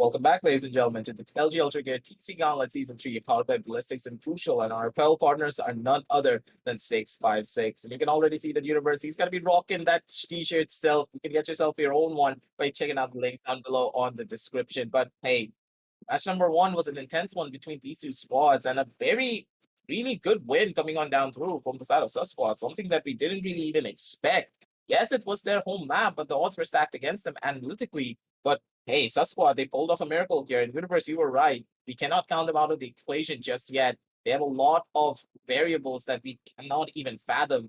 It feels like Sus Squad, they're going to be the ones to showcase to us exactly what they've been working on throughout the entirety of season number 2 after they took a big loss right on the group stages. But now that they're back with a vengeance, they're able to do a lot, being able to take down Reckoning as well, the underdogs of season number 2. Sus Squad, they're shaping to be that new underdog that could just take the entire bracket by storm if they're able to play their cards properly. Yeah, I mean, they did a pretty good job on the map of Haven. I told that, you know, if the only place they can actually try to win has to be Haven, and they did. They did a pretty good job, and now they have a chance to win this one out of 2-0, if at all possible. We're going to just have to see how exactly they play on Bind. Bind really hasn't been their strongest map, so squads. But Reckoning have chosen it for a reason, and that's just to allow IonQ to probably go berserk yet again. With the operator, he can go towards showers, be long, be short, or towards A short. Wherever it is, he can go and cause havoc. And this time, they're going to have a Viper in play, which I'm pretty sure is going to be picked up by Chobs, if not anybody else. For the side of Sus Squad, on the other side of things, I think Sakuna is going to go for it yet again to play the controller role. But yeah, Bind is going to be a different map for sure altogether. It's a little more dynamic, close, compact. It's going to be a lot more, firework type of map. We can see a raise. And let's just go into the agent selections and see what's going to happen over there as we dive right into the match, ladies and gentlemen. No more delays. It is going to be Bind coming right up. And okay, Reckoning aren't messing around. Wait, do I see 3 initiators? Whoa. 1 second here, boys. What? What? What is happening? Bondef usually goes for the raise. Bondef usually goes for the raise on Bind. What? Why is he still on Sky? Did they No take Sentinel. much of a beating from the last map? But now they want to just blind their opponents. Yeah, just blind them by the light here, but force them to buy a couple of the sunglasses. But this composition is giving me mixed feelings now. Normally we pick this composition up against our friends when we're playing customs, but to do it in a professional level game, I think that Sus Squad, they're going to be in for a surprise as soon as they load into the match. Yeah, they're probably going to be in for a surprise. We're just going to have to wait and see how their lineup looks like. Double controller looks like Select in the place. your There's going to be no initiator. Be careful about that. Chops might be taking it in. Okay, as AZ goes for the controller, he's going to take the Astra. And the rest of them are going to be locking in Nasova, Arena, and a Killjoy along with that raise. We are going to have a raise on the server, but it's going to be on the side of Susquad, a double duelist against a triple initiator, by the way. I don't know what the hell's happening here. Everybody's throwing just complete, utter nuisance on the server. But if it works out, it probably is good nuisance. It's one of those things here, but like, what is good nuisance in this sense? There are 3 initiators on the side of Reckoning. My brain cannot fathom Hey, this. I mean, Hey. What? good nuisance is like saying, you know, I mean, we're diving into the game, but I'll tell you more about this as the time goes on. I'll tell you what good nuisance is, though. It's like, you know, it's like when you're doing something wacky that people might say is bad, but is actually gonna turn out to be really good, you know? You get what, you know, good nuisance is... Yeah. There's nothing, it's like there's no such thing as bad publicity. There's no such thing, there is a thing. Okay, you know what, I'm losing my mind. Hey, after watching 3 initiators being picked up in a pro level game, anyone's gonna lose their mind. So don't really worry about the universe. I'm pretty much in the same boat here. But another thing that I really want to highlight is that I'm gonna make sure to go into my monitor settings right now and turn down my brightness because I'm not ready for any of this. Ooh. Okay. RGE going a little bit aggressive mode towards showers. Are gonna get a couple of advantages, but it's been nullified. 3v3. Koki's actually coming to the teleporter, and Bondef needs to be careful about this. But I'm not quite sure he knows, does he? He has an idea. Yeah, he knows, but he's down really low. 11 HP now he is. Chobbs is pretty low himself as well, as Drixit's made his way towards the B side. And he's called out the bluff of the opponents. That Boombot is not going to be doing anything. But they're still focused on the Bond F here. And finally, after getting this kill, they can move in towards B. Now a 3v2 situation with Reckoning on the post plan. Are going to have to find that man disadvantage taken away. Because if they don't find 1 kill at the bare minimum, they're going to be in trouble. And it looks like they might just go for it towards... Oh, this switcheroo is going to be a problem. They're going towards elbow. The plant is not for them, and they're pushing from there. Wait a second. What? No. Reckoning. Wait. Well, Universe. No. Universe. No, I'm not gonna say anything. No, I'm just no. No. That has got to be the biggest fail that I've ever seen in my life. I mean, it's not about the fail. I think it's just about timing. They kind of mistimed it. They had one player stranded off towards a player who could have honestly, I believe, you know, been a lot more effective in terms of giving flashes because it would have recharged by then, but he couldn't escape because, well, fair enough, he's got players in front of him and behind him. So Bondef was stuck in a pickle. And because of the pickle, it's going to be Susquad to pick up round number 1. Read the sandwich out of that pickle. I mean, now you're getting me hungry. For real. AZ's hungry for some kills though. Zoid adds on to that. Another one comes down. Simple spray downs with those Spectres. If not anything. Tops that onto the equation as AZ finds a third and a straightforward round for Susquad. Yeah, after the first round, I'm kind of questioning what to expect from this entire game. It's going slow, it's going fast, it's going similarly as you would have expected, but I don't know, man. I'm kind of worried about this matchup in particular. What is the side of Reckoning planning moving down forward on their first initial fire-off? Because this is a full-on bonus from Susquad, and Susquad, they're on the defensive side.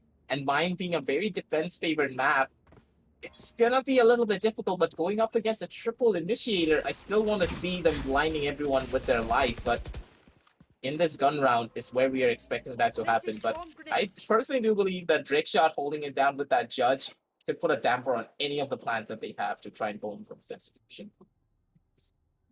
Most certainly. Oh boy, they're getting closer. They're getting closer. Drixit though does not find anything, but Kaki will find 2.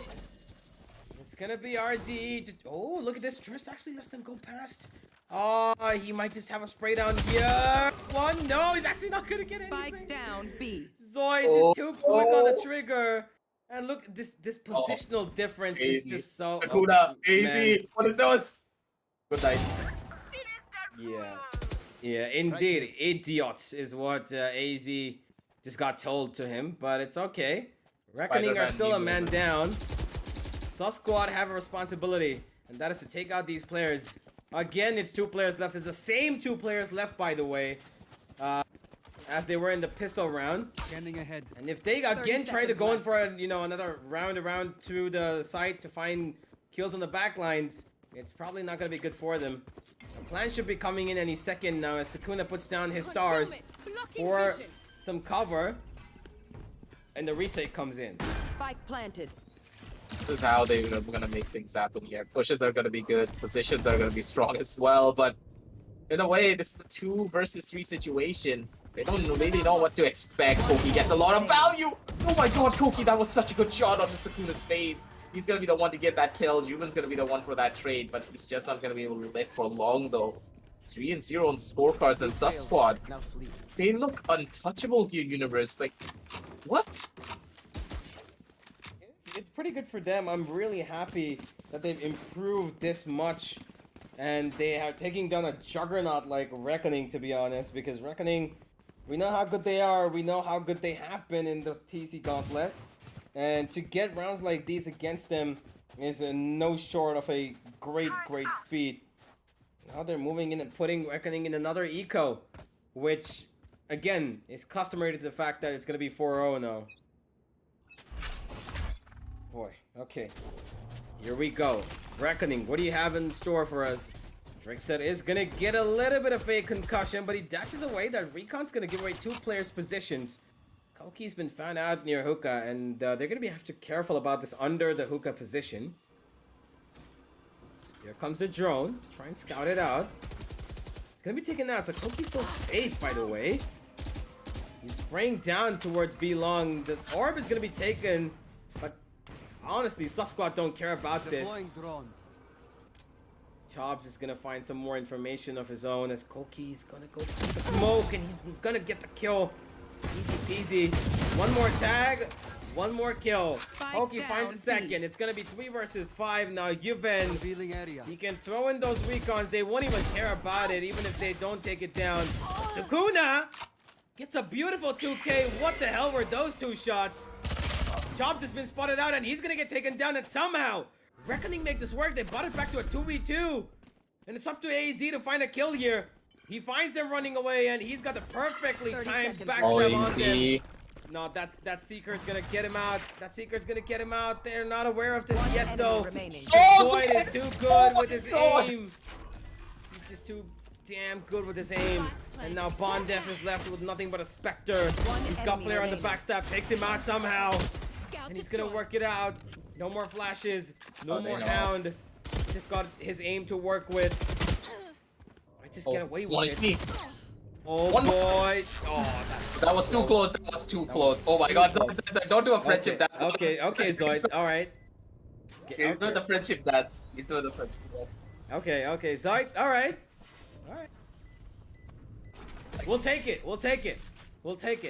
Oh, He's a happy boy. Oh, he's still going for it. He's doing it again. He's doing it Oh, again. He's going okay. for it. He's Okay. exerted his dominance as much as he possibly can. Yeah, He's shake trying it, to- shake it. Okay. Oh god. He deserves it, dude. In a way, he's able to play the mind games and be able to take that win against Bondef. Hey, it worked out, and Sus Squad, they're gonna be happy about it. Alright. I'm just gonna go with it. I'm like I said, shake it and go ahead. Go right ahead. I love me some break dance. That kind of was that was a break dance indeed. Breaking literally everything that we know as reality in Valorant, virtuality, whatever you want to call it. So Squad for now have got a 4-0 lead over Reckoning, and that's a pretty good position to be in, at least in the earlier stages of this match. And here we go. Chobb's gonna find a tag. No, he's not gonna be able to. Look something towards short. Not gonna find Derry there, but Zoid is gonna get the kill onto Bondef. Expected him to push in. Gonna find an easy peasy kill on him. Man advantage secured. Chobbs is gonna double it. And Reckoning are just 1 by 1 giving away just honestly silly mistakes. Why would you give away a 1v1 fight when you know it's not working out for you? Feels like Reckoning, they're being corralled into a corner. They're like, hence trying to get out of their coop, but constantly they're being forced back into it every single time. And Squad, they're not even letting off an inch of space. Chomps being able to get a kill straight through the smoke. Reckoning, they're playing very common defaults, and that's what's really hurting them here. They don't have a plan to go in for a 30 push. You have seconds a triple initiator composition. Universe, you should have an easy time entering down onto the side on paper. On paper. Out of charges. But On paper. Scanning ahead. it's difficult. On execution, I understand that, but you have utility. Just throw it. Why are you afraid of using it? Just shove the utility down their throats. That's all that you need to do here. But it's not working out in their favor whatsoever. It's a 2 versus 3 situation, though. They're trying to make things work. Oh, Koki, Oh, please. no, no time. Go. Oh, no. Oh, no. Reckoning. You had the advantage. You got 2 kills. You could have gotten the plan down. You could have just held the cover. But again, individual mistakes are costing the team. I don't know, this is dude. just heartbreaking, honestly. It's really hard to watch because Reckoning as a squad, we hope so much from them, but to see them make rookie mistakes like this that not even a lot of tier 3 teams make, that's what's really hurtful. I don't know, it's going really wrong for them in places that should be going right. It feels like Reckoning, they're trying to go in for a plan, but plan's just being foiled every single time. A triple initiated composition, and they're playing a default universe. I mean, I Look at the honestly, breach. Destroyed. yeah, I mean, they insta-locked it as well, so I really thought they had a plan, but they just have no plan. The breach is holding on solo. As look at Zoid, look at. Oh okay. my god. Yeah, no. I'm just gonna no. What are you doing, Reckoning? You're supposed to win those kind of duels. You are holding down the angle. He comes on and gets a easy kill. Bondev is gonna have to make something work here. He's not had a great first game, and if he wants to turn it around, this is the choice. This is the map to do it. This is their map. Reckoning, they chose this. Sus Squad are honestly dominating it. 30 seconds down, man. I mean, there's no sound whatsoever made. Finally, they're going in 30 towards A. seconds left. Ion needs to find an opening. Looks for it, and he's actually going to get it. Okay, good start, Reckoning. They're looking for more. Zoid's still here, though, so he is going to be a trouble.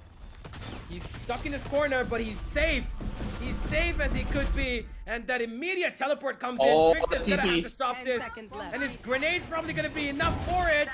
Oh my Okay, god, he you gets just one, said that. and there it is. The grenade is gonna stop the plan. It definitely is gonna stop the plan. He's gonna take that one, and Trix is gonna get a third as well.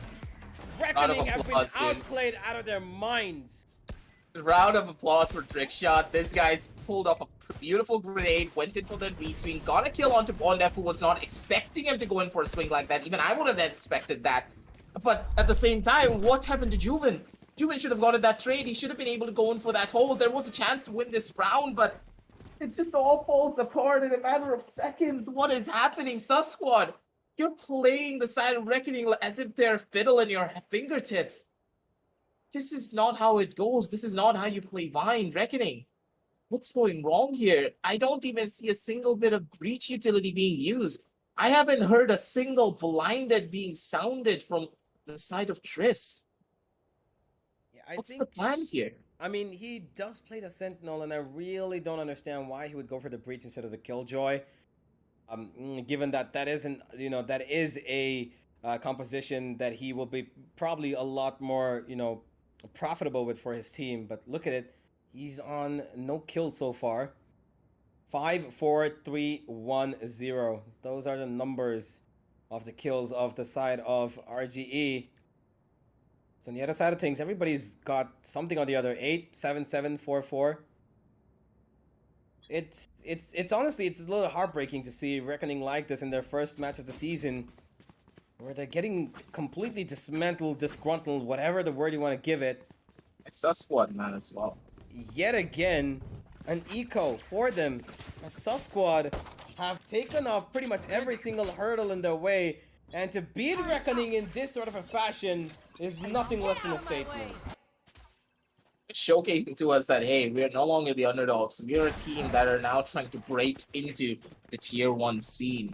They're a tier 2 roster pretty much, that's for sure, but to break into the tier 1, they still have a long way to go. And if they're able to take down one of the gatekeepers, one of the Goliaths in this situation, remember what you said that the Goliath has the highest possibility of winning here. I think that David has a secret weapon. Okay, Reckoning push up to work. Okay, finally a flash comes in. RGE has something to work with. This could be a good thrifty round for them, but look at where Koki is. Okay, but Ion actually gets two. He just placed them down with his knives. Shops has been left to do it towards defender side spawn, while his teammate is split across on the other side. They're gonna upgrade weapons. They're gonna find a beautiful round here, Reckoning. Finally, a response that's gonna come in their way. Sukuna's gonna take out Shops. It's gonna be Trish to take out Koki. And round number 1 comes in the back of a timeout for the side of Reckoning. This is how you do it, and this is how you bring it all back in your favor. 6-1 on the scorecards. Finally a round for Reckoning. Right after the timeout, right after the small break that they had, they were able to break the momentum and break the flow from Sus Squad. And once again, Sus Squad is a very flow-based team. If they have the snowball in their court, just put it in a pause, let the snow melt, and then the snowball is a lot more manageable. And in this situation, Reckoning, they did exactly that. Trish was able to find a contingency plan as well, using that Rolling Thunder to get themselves on towards that B side. And with that first initial pickup, they were able to hold it down strongly. But now they need to think about something a little bit more different, because it feels like Sus Squad, they're expecting this to happen if they play it too defensively. They're going in for aggressive pushes. Oh my god, Zoid! Zoid! How are you hitting these? How are you getting away with them as well? Only God Almighty can answer that, or he himself. Bondev getting tagged out, and he's gonna send out his own hound to try and find some information. He will find it towards one place, but I think he heard that spray coming in from the other side. So he knows there's 2 players here. He knows that Zoid is here. But what they don't know, I think, is that AEZ is also here. Obscuring vision. Like that smoke, almost hit a couple of bullets. Gonna be dashing straight in towards the side. Reckoning have a little bit of space to work with.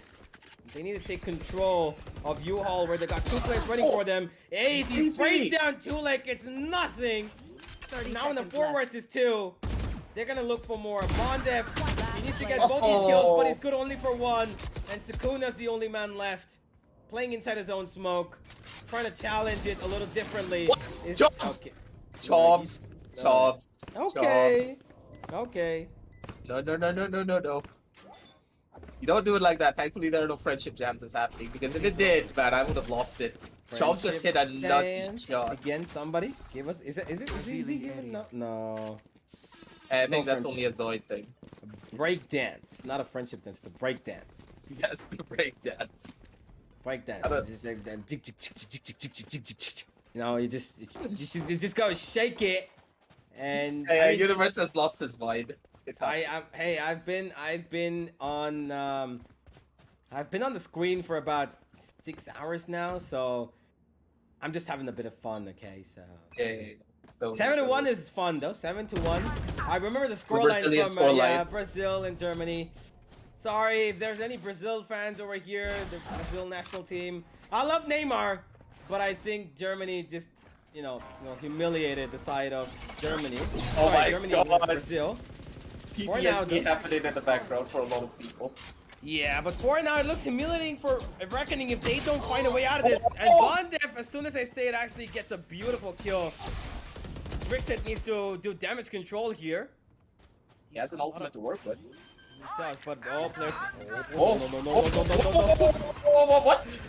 That is so unfortunate. That is really unfortunate. That has got to be the funniest. Yeah, the Paychel just bounced off the body of INQ. That was. What is happening in this game? And it's just like, you imagine if that ever happens, right? I mean, you should just have that sound cue which says, it just should go. If you hit a paint shell on somebody's body, it should just have the bounce sound cue of like boink, the boink. It'll be really funny to see that. It's a great quality of life addition. Riot, if you're listening, quality of life suggestion right here. Add a boink sound to the game if it hits somebody, the grenade. Maybe. I don't know, but for That now, would have been perfect. Reckoning have got a flawless round on their hands as they're going to be moving straight with upgraded weapons. Unless Yuven gives away his life. No, he's going to be safe. Yeah, everybody goes into teleporter. And it's going to be a party towards the side of Reckoning as they win out the second round. But still the work is cut out. Just imagine if there was a person holding right outside of that teleporter door and Bondef accidentally opened it. Oh, that would have been the real party right there. The light shows are going to be started real soon. Light shows. I mean, I got sparkles. You know, you got glitters and sparkles. It's not just light, my friend. It's the whole cosmetic era of you know, putting up all shiny things on yourself. You gotta be as flirtatious as possible, you know.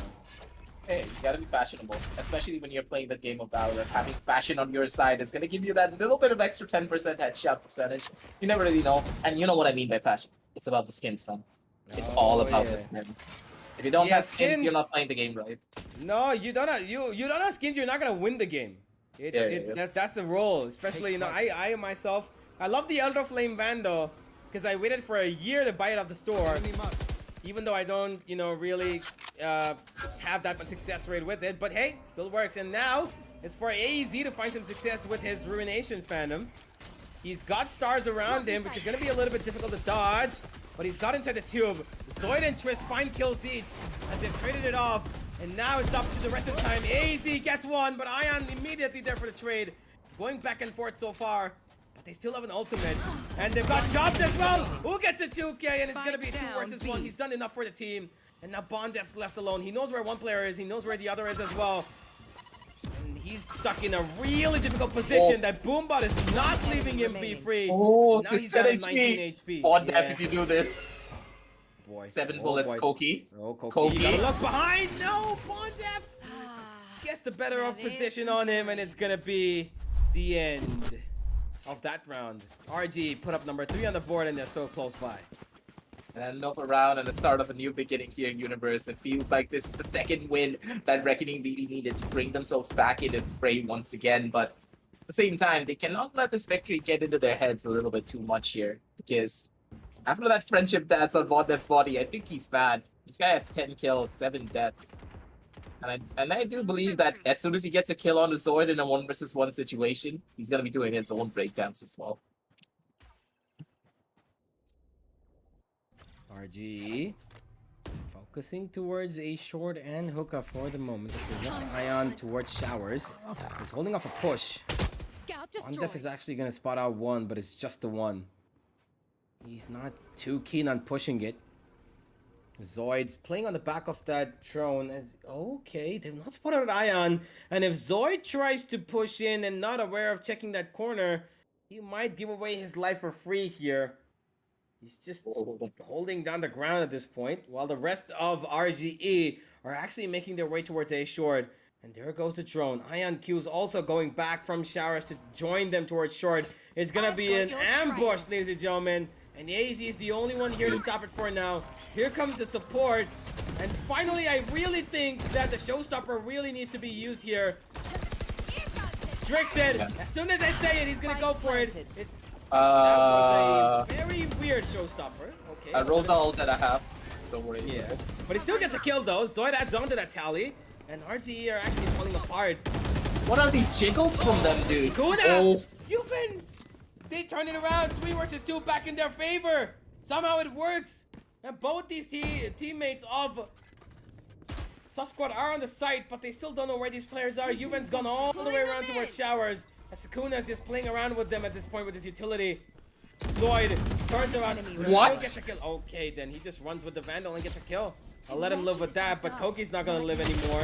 He's gonna get taken down by Sakuna, who had a beautiful 2-man spray down in the beginning. And he's gonna be really happy as Yuven. Last round in the half. How the so hell? unlucky. That was so Okay. I feel bad for Juven, man. That was such an unlucky death putting on down from his side, but I guess it's fine. I guess it will work. But 7 and 4 on the scorecards, now heading on down over to a possibility of a 7 and 5. There is going to be a timeout being taken, ladies and gentlemen, because I do believe that a couple of players are going to have a technical difficulty, and the timer just bugged out for a second. Right, Yeah. please, please. Right, please, please. Yeah, that's all right. Sometimes it happens. Still got a whole minute of a timeout where the side of Squad are going to be contemplating what exactly is going wrong, guys. We're 6-0 up and not 7-4. What's going wrong? A little bit of a, disruption in the way that they're going in for these retakes. They're giving a lot of plants away, which I don't think is a good thing. They're playing on the retakes, which is not really a bad thing, but if it's not working out, you need to try and stop your enemy in their tracks, because that's worked out before, by the way. And if they continue to do that, put in some of their own aggression and go in for some of these crazy pushes towards maybe B long or towards A short, might just work. Now, with the pause being taken by Squad, this is going to put a damper on the momentum from Reckoning as well. Reckoning, they finally have their mojo back. They're finally showcasing to us what they can do with utility usage being on par with pretty much everything. They're using that triple initiator composition, which is really hard to say. Triple initiator, not a double initiator, to the best of its own ability, just throwing out all of their utility, forcing the side of Squad to play in very uncomfortable position, and the fact that they are playing in such an uncomfortable position is one of the main reasons why they're able to hold it down strongly. The Wolf has been used, the dog is gonna get let out here, but now they know exactly what the judge is playing. And I do believe that they know for a fact that it's a judge player. They should.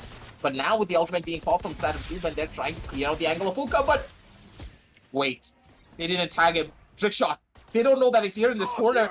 I personally do believe that IMQ, he's going to be walking into a death trap here. Koki's going to be good for one kill. Koki should be good for a second. He's just not going to be able to find it, but Drissock instead is going to be the one to shut down IMQ from the back end. So it's going to be coming on down through with the Empress as well. But the teleporters are being taken down towards that A side instead. It's all up to AZ. He's holding it. He's holding down a forward, but I don't think he's going to be able to survive for long. Good for one kill. He's going to be good for a second. Swing around the corner. He's got to be faster there. Sukuna instead is going to be the one to shut him down instead in this situation. And with that, versus 2 on the map, things are going to be slowing on down.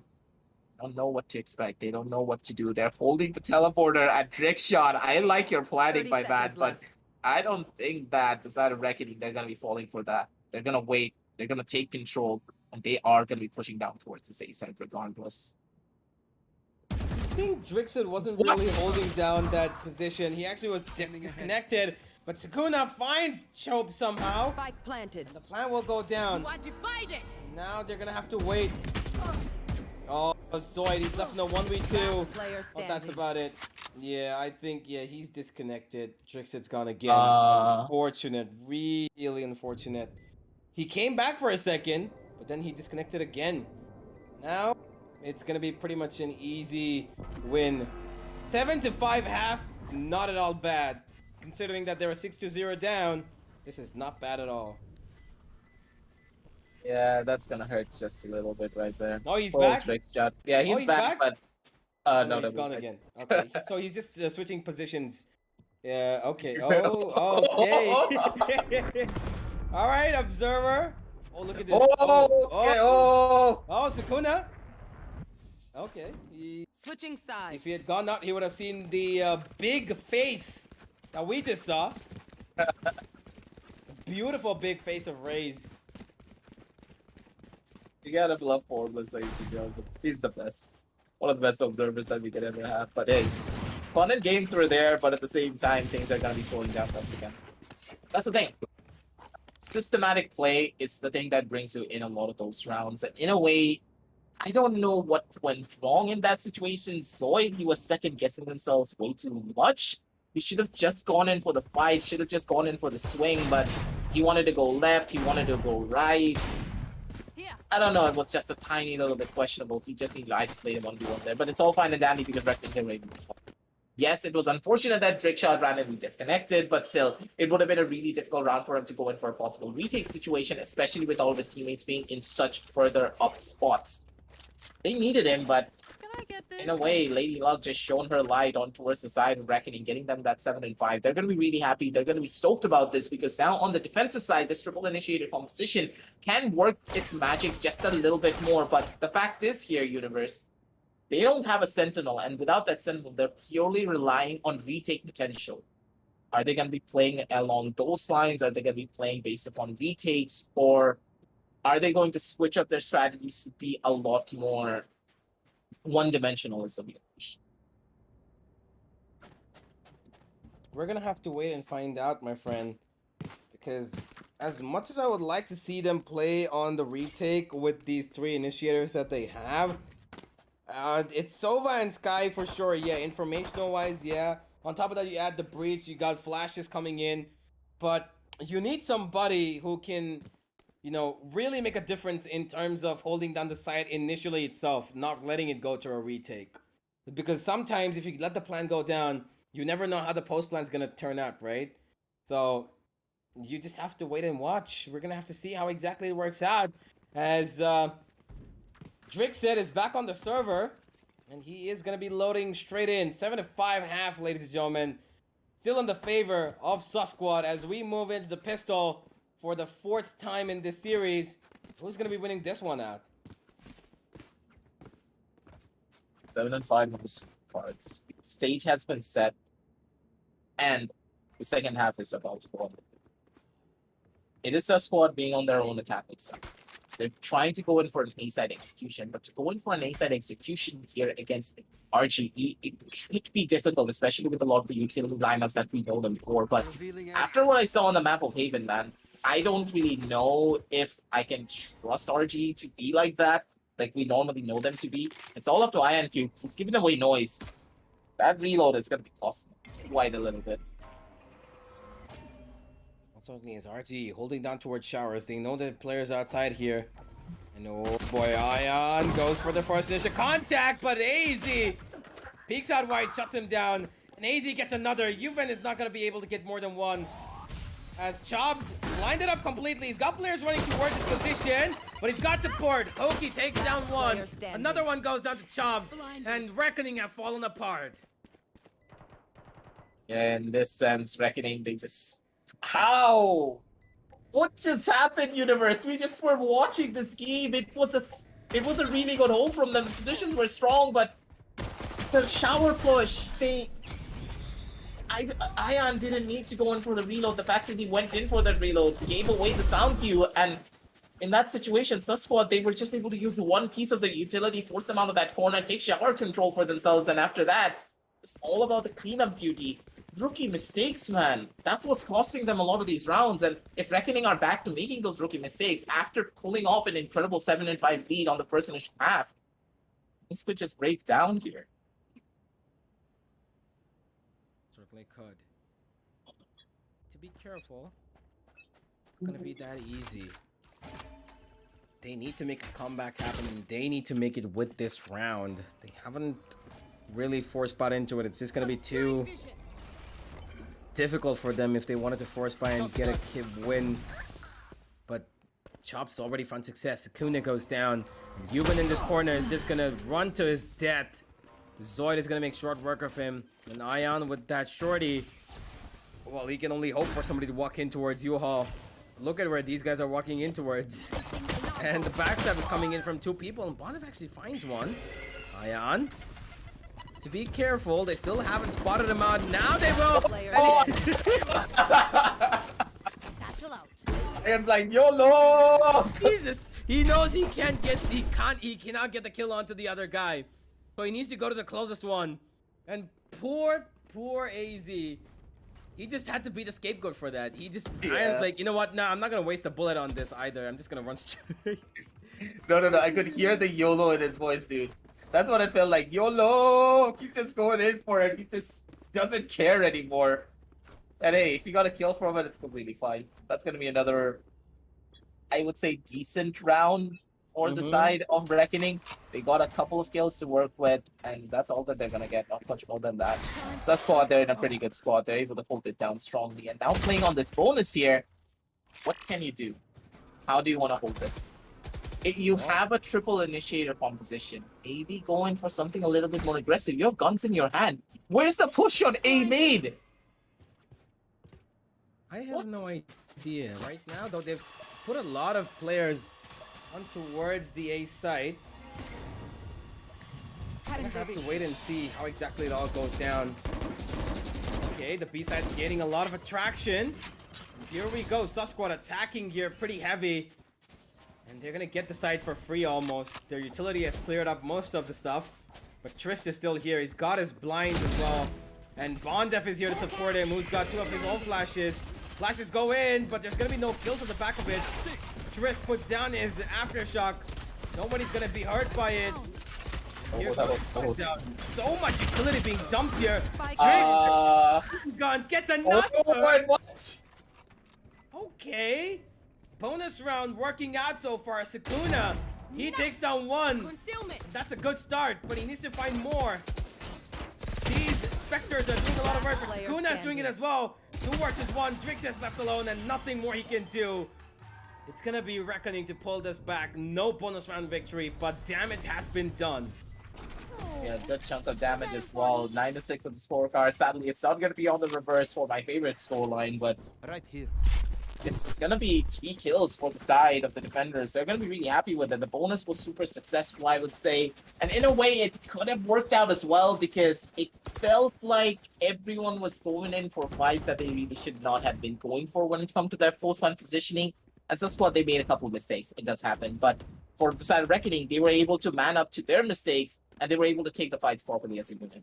In that sense, trades were good, positions were strongly held, and they were able to get a lot of kills as well. And also were able to save out 2 guns, which is super important. The best option is to save out 3 guns. Losing out 2 players is not going to hurt as much.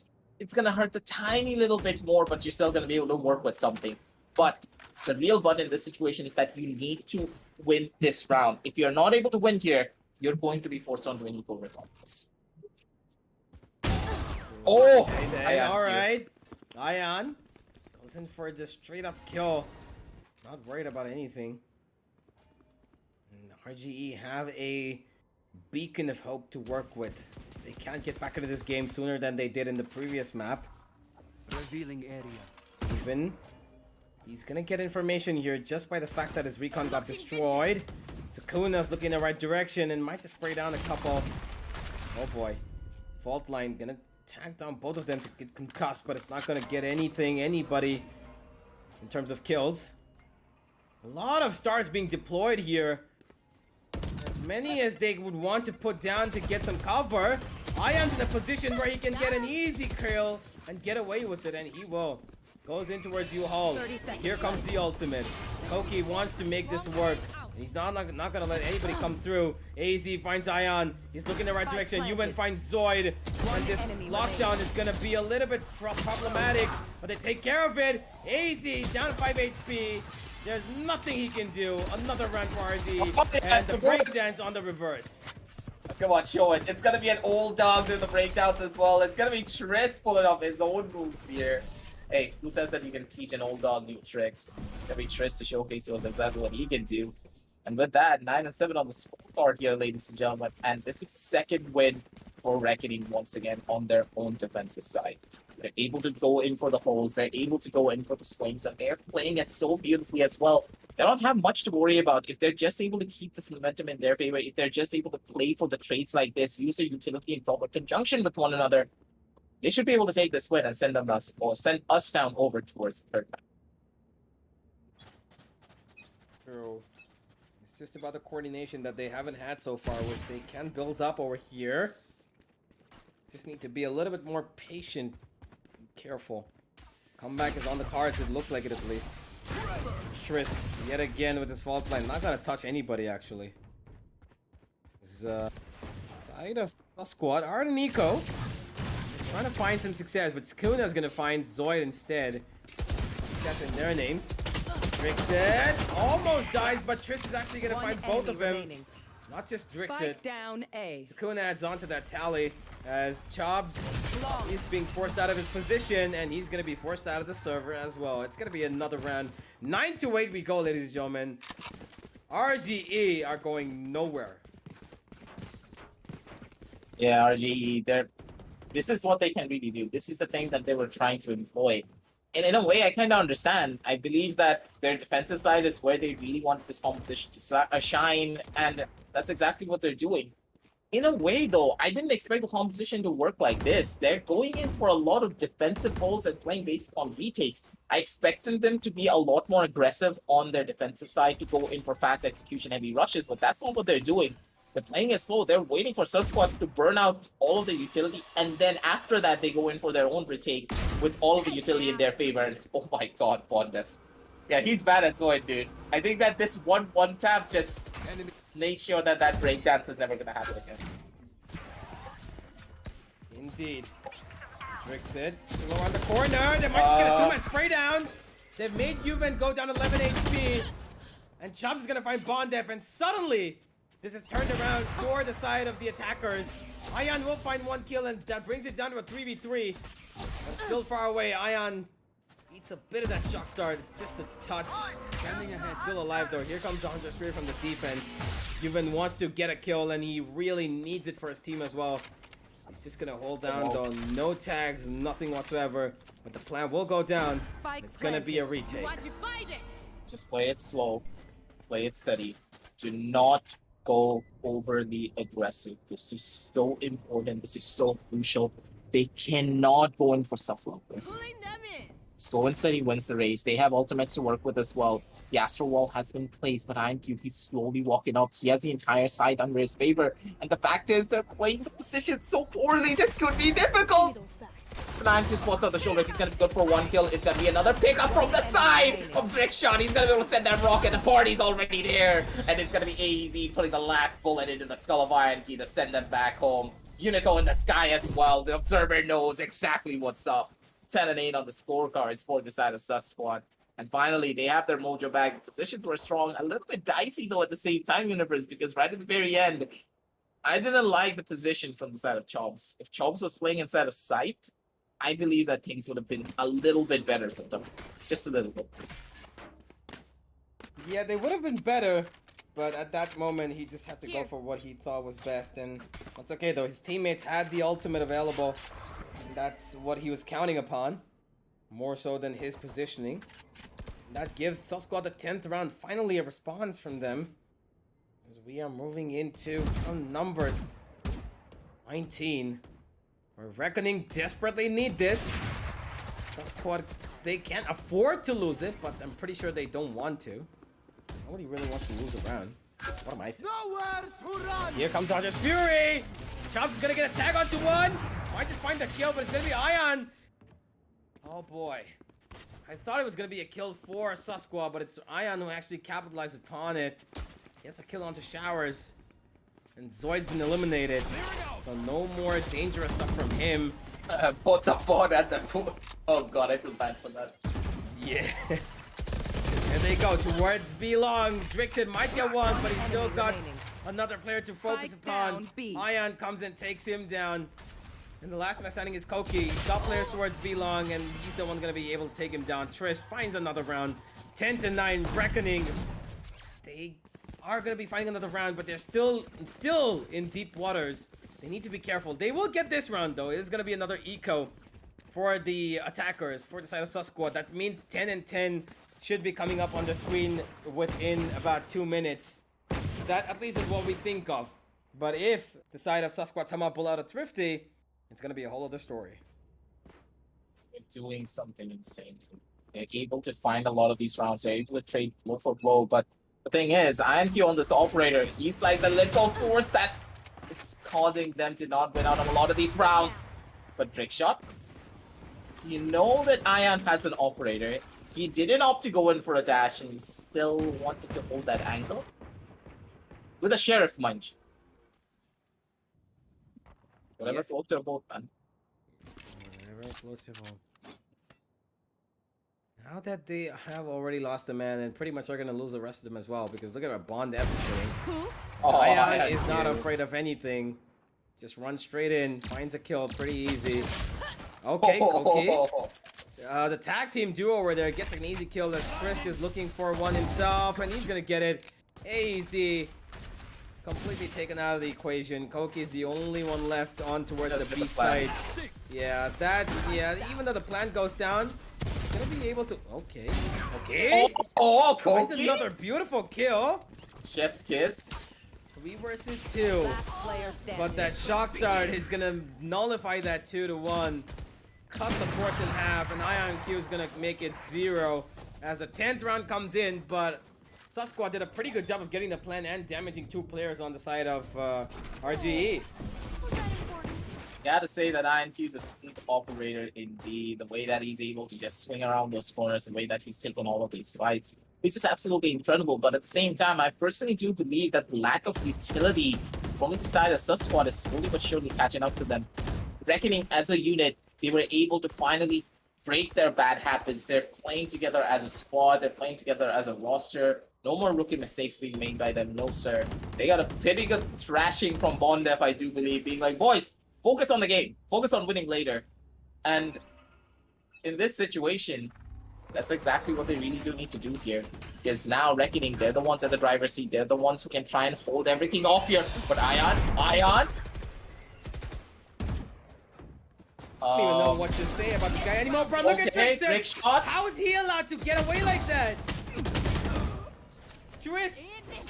What? How is he allowed to do that? How did he get down and still get 2 kills? And nobody was checking hookah? How? What? Why? Planted. Confused Unga Bunga moment. It is confused, Unga Bunga. Whatever it is right now, RGE are in a really tough spot. Gonna be a round number 11 for Sus. Oh, Bondef! Okay. That was nasty. One Gets gets Zoid. He gets Another the fuck nasty of his shot. own, and he's gonna get away. Bondef's been vulnerable. I'm just losing my mind. I'm just gonna go. Yeah, okay. I'm just, yeah, no.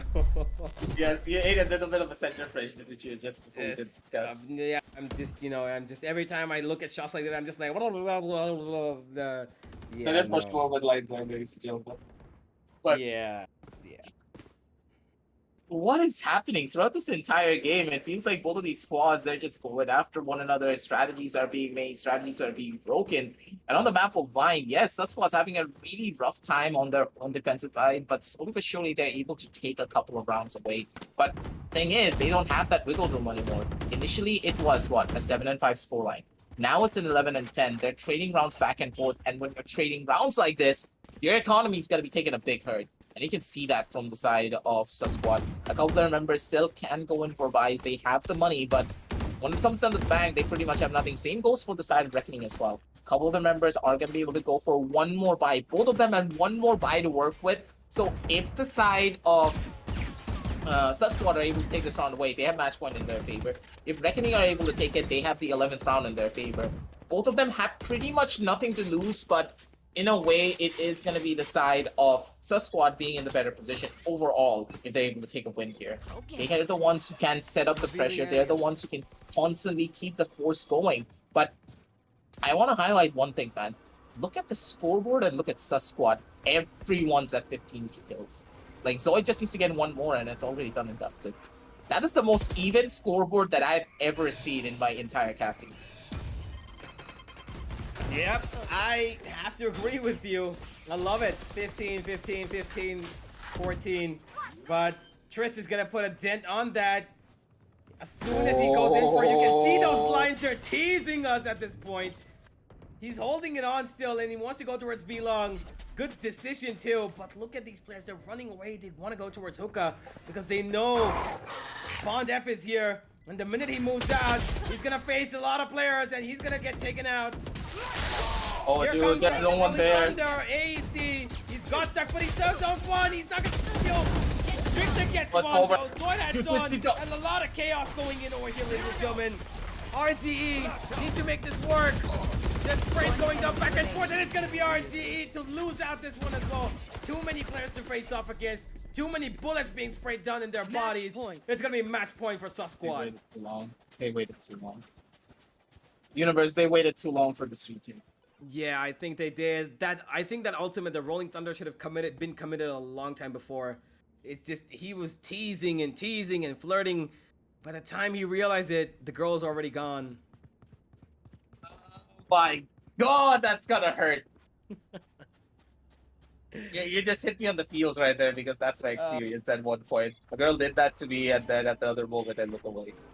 Stuff happens. I'll tell you about the story later. But for now, the main story here is for the side of Reckoning. They dropped the ball as well. And the thing is, they're in for a world of hurt. They have the Seekers in hand, but there's a Showstopper and an Astral Divide. And that showstopper alone can cause a lot of damage just by its own. Oh boy, here we go. Oh. Drink set. Hello!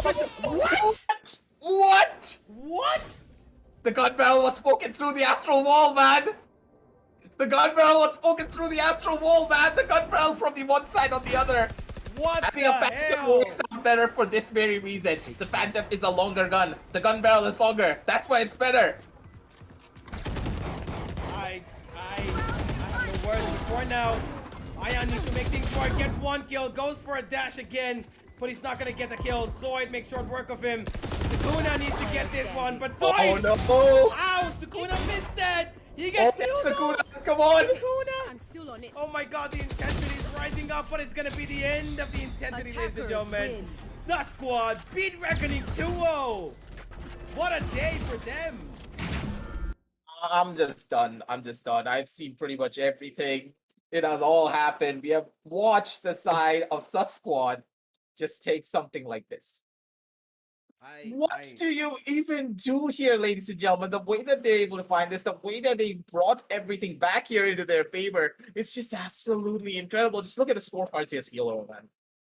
Drake shot, 19 kills. It was so even throughout the entire game. I wouldn't say any of the members here, they play differently. They're able to do beautifully every single time. And I'm pretty sure that Universe, he's still reeling back after that shot from Drake shot.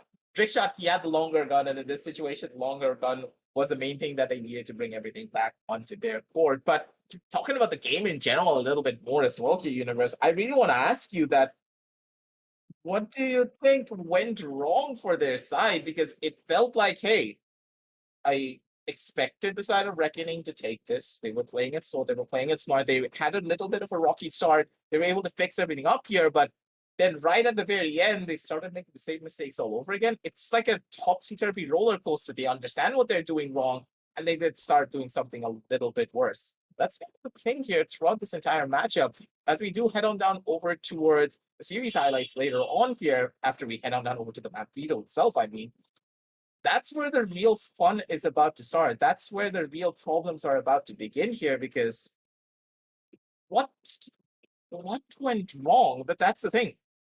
It I was a have no startup. idea. Like, just talk about it from this perspective. It's like that whenever you are a kid, you tell the kid, yo, don't do this. They don't do this for like a solid 2 hours, and then after those 2 hours, they start doing the same thing. Reckoning doing something like that? I mean, it looked like it. Like, clearly, there was a bit of a slump that came in towards the end. Excuse me. Because I really don't know. It's just, I don't know. I think the aggression of Sus Squad was something they couldn't handle because they were playing a pretty slow game until that point, right? And then they just turn up the heat like it was nothing. They just like went all in. The last round was just a blatant out rush. And those 2 kills that came from Drixit, I'm just I don't want to. You know what? I'm just gonna I'm just gonna get out of here, dude. I don't want to do this anymore. If people start getting kills like these, what even is the point of precise gunplay? You know, Hey, that was precise gunplay. That was actually precise gunplay. And let's head on over towards the series highlights, ladies and gentlemen, to break everything down from the very top all the way to the very end. Because when you consider this being a thing here, it's going to be quite a difficult situation in general when you consider the ups and downs that did happen throughout the chip.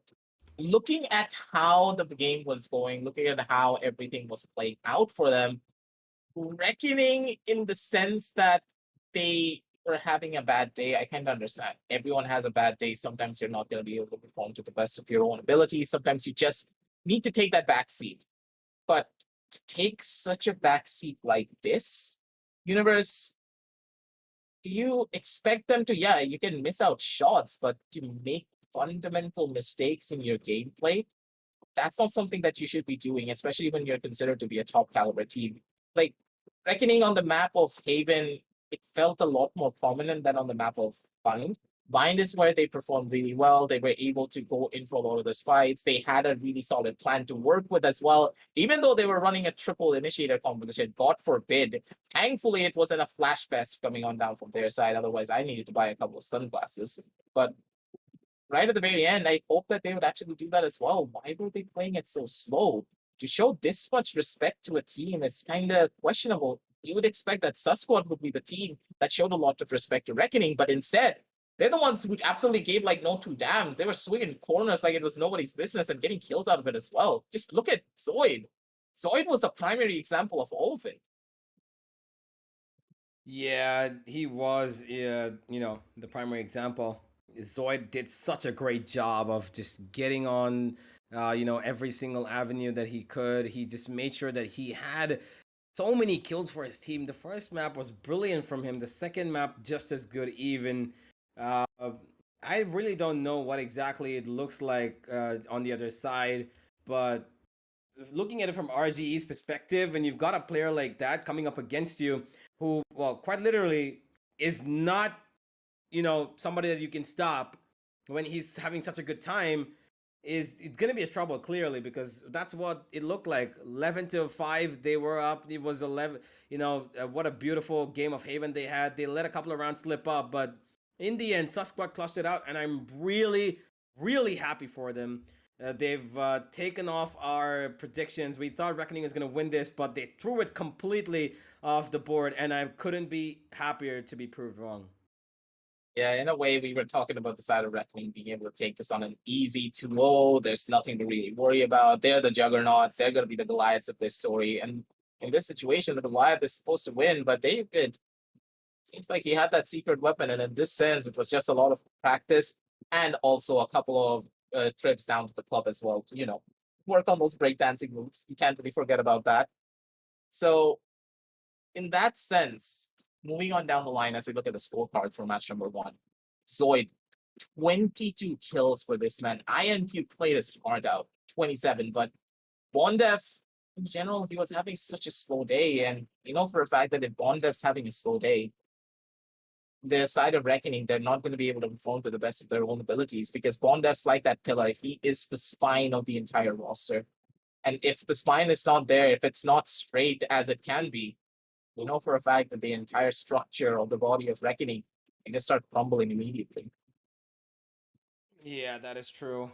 Bondev really had to step up today, but he couldn't.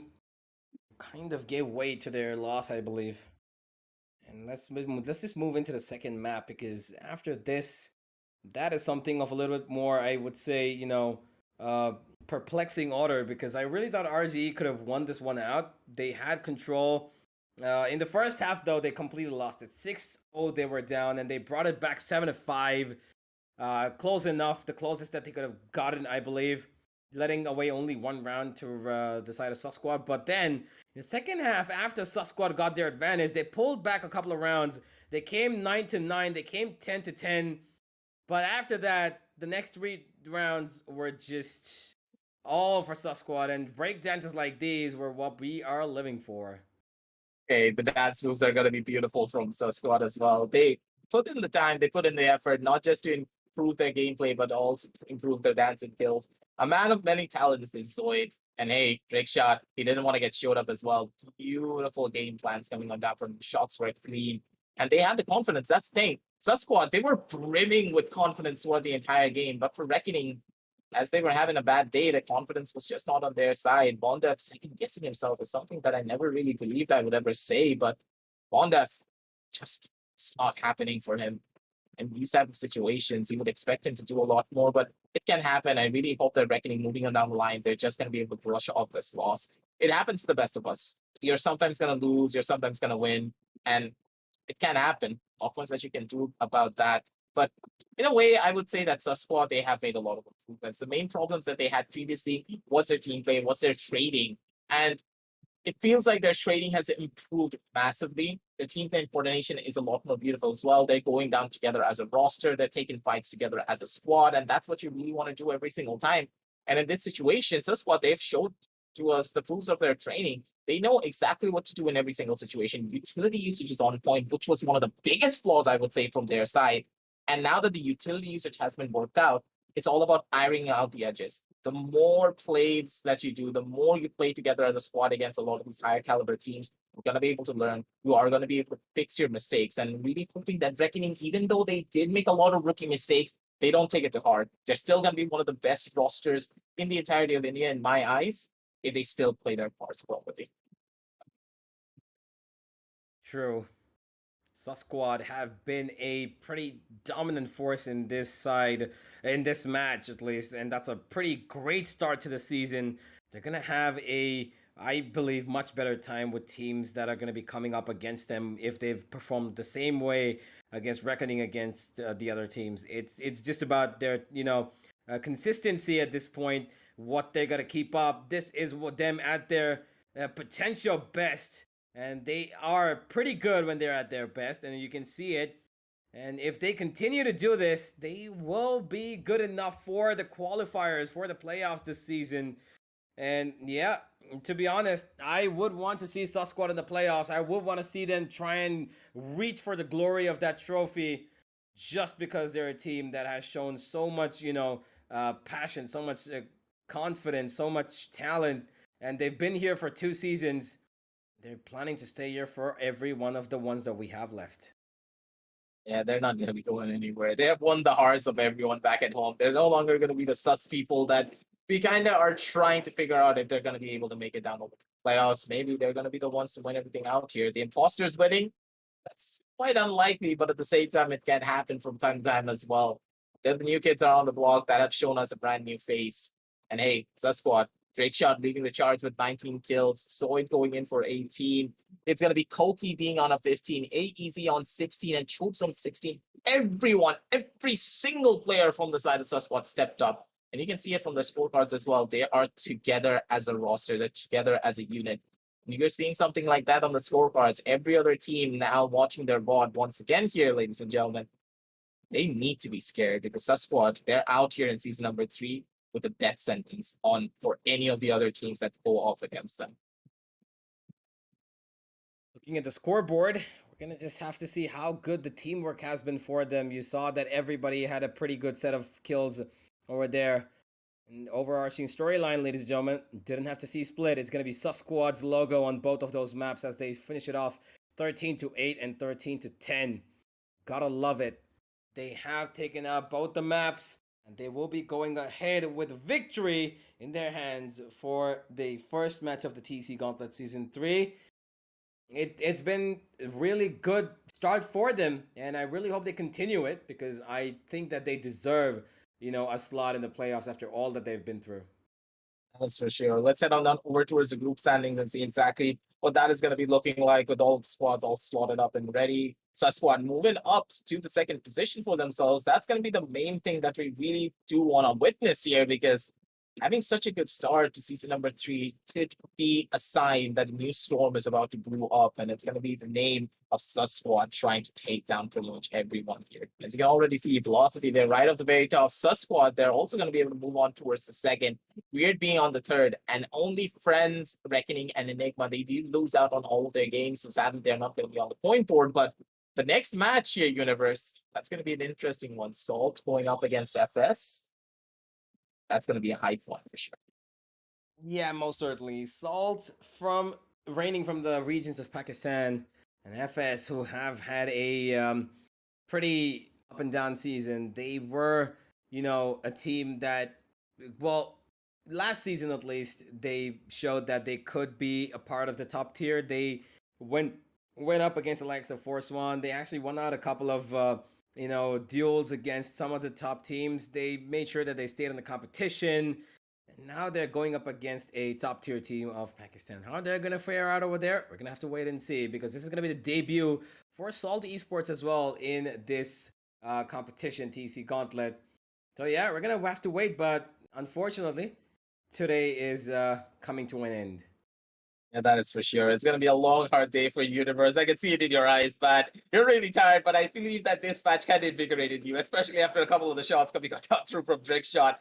Those are the shots that you really want to see. Those are the shots that really can wake you up. But in general, ladies and gentlemen, we got to fall on to sleep as well. It's pretty much, 11 p.m. for me right now. It's really late, but thank you all for stopping by with us, sticking around for so long for the LG Ultragear Tec Gauntlet Season number 3. We're really happy that everyone was here, and we're going to be even more happy if you're going to be the ones to go on down over onto the description, hit that like, hit the subscribe, also hit that notification bell to you get notified when we do go live. And as you're going to be down there dabbling around with the subscribe button a couple of the times and also hitting that like, make sure to check out all the deals from the side of Crucial and Ballistix. If you want to get yourself a piece of RAM, or if you want to get yourself an SSD, we got you covered. All of the great deals are all down below. And if you want to get a t-shirt and look as sexy as my boy Universe over here, hey, 656, they got you covered. Get yourself a jersey, support the teams as much as you possibly can. But for now, that's all that we have for today. And hey, we're going to be signing on off with the LG Ultragear Tec Gauntlet Season 3, powered by Ballistix Crucial, and our apparel partners are none other than 656. Thank you all for stopping by. Good night and happy day.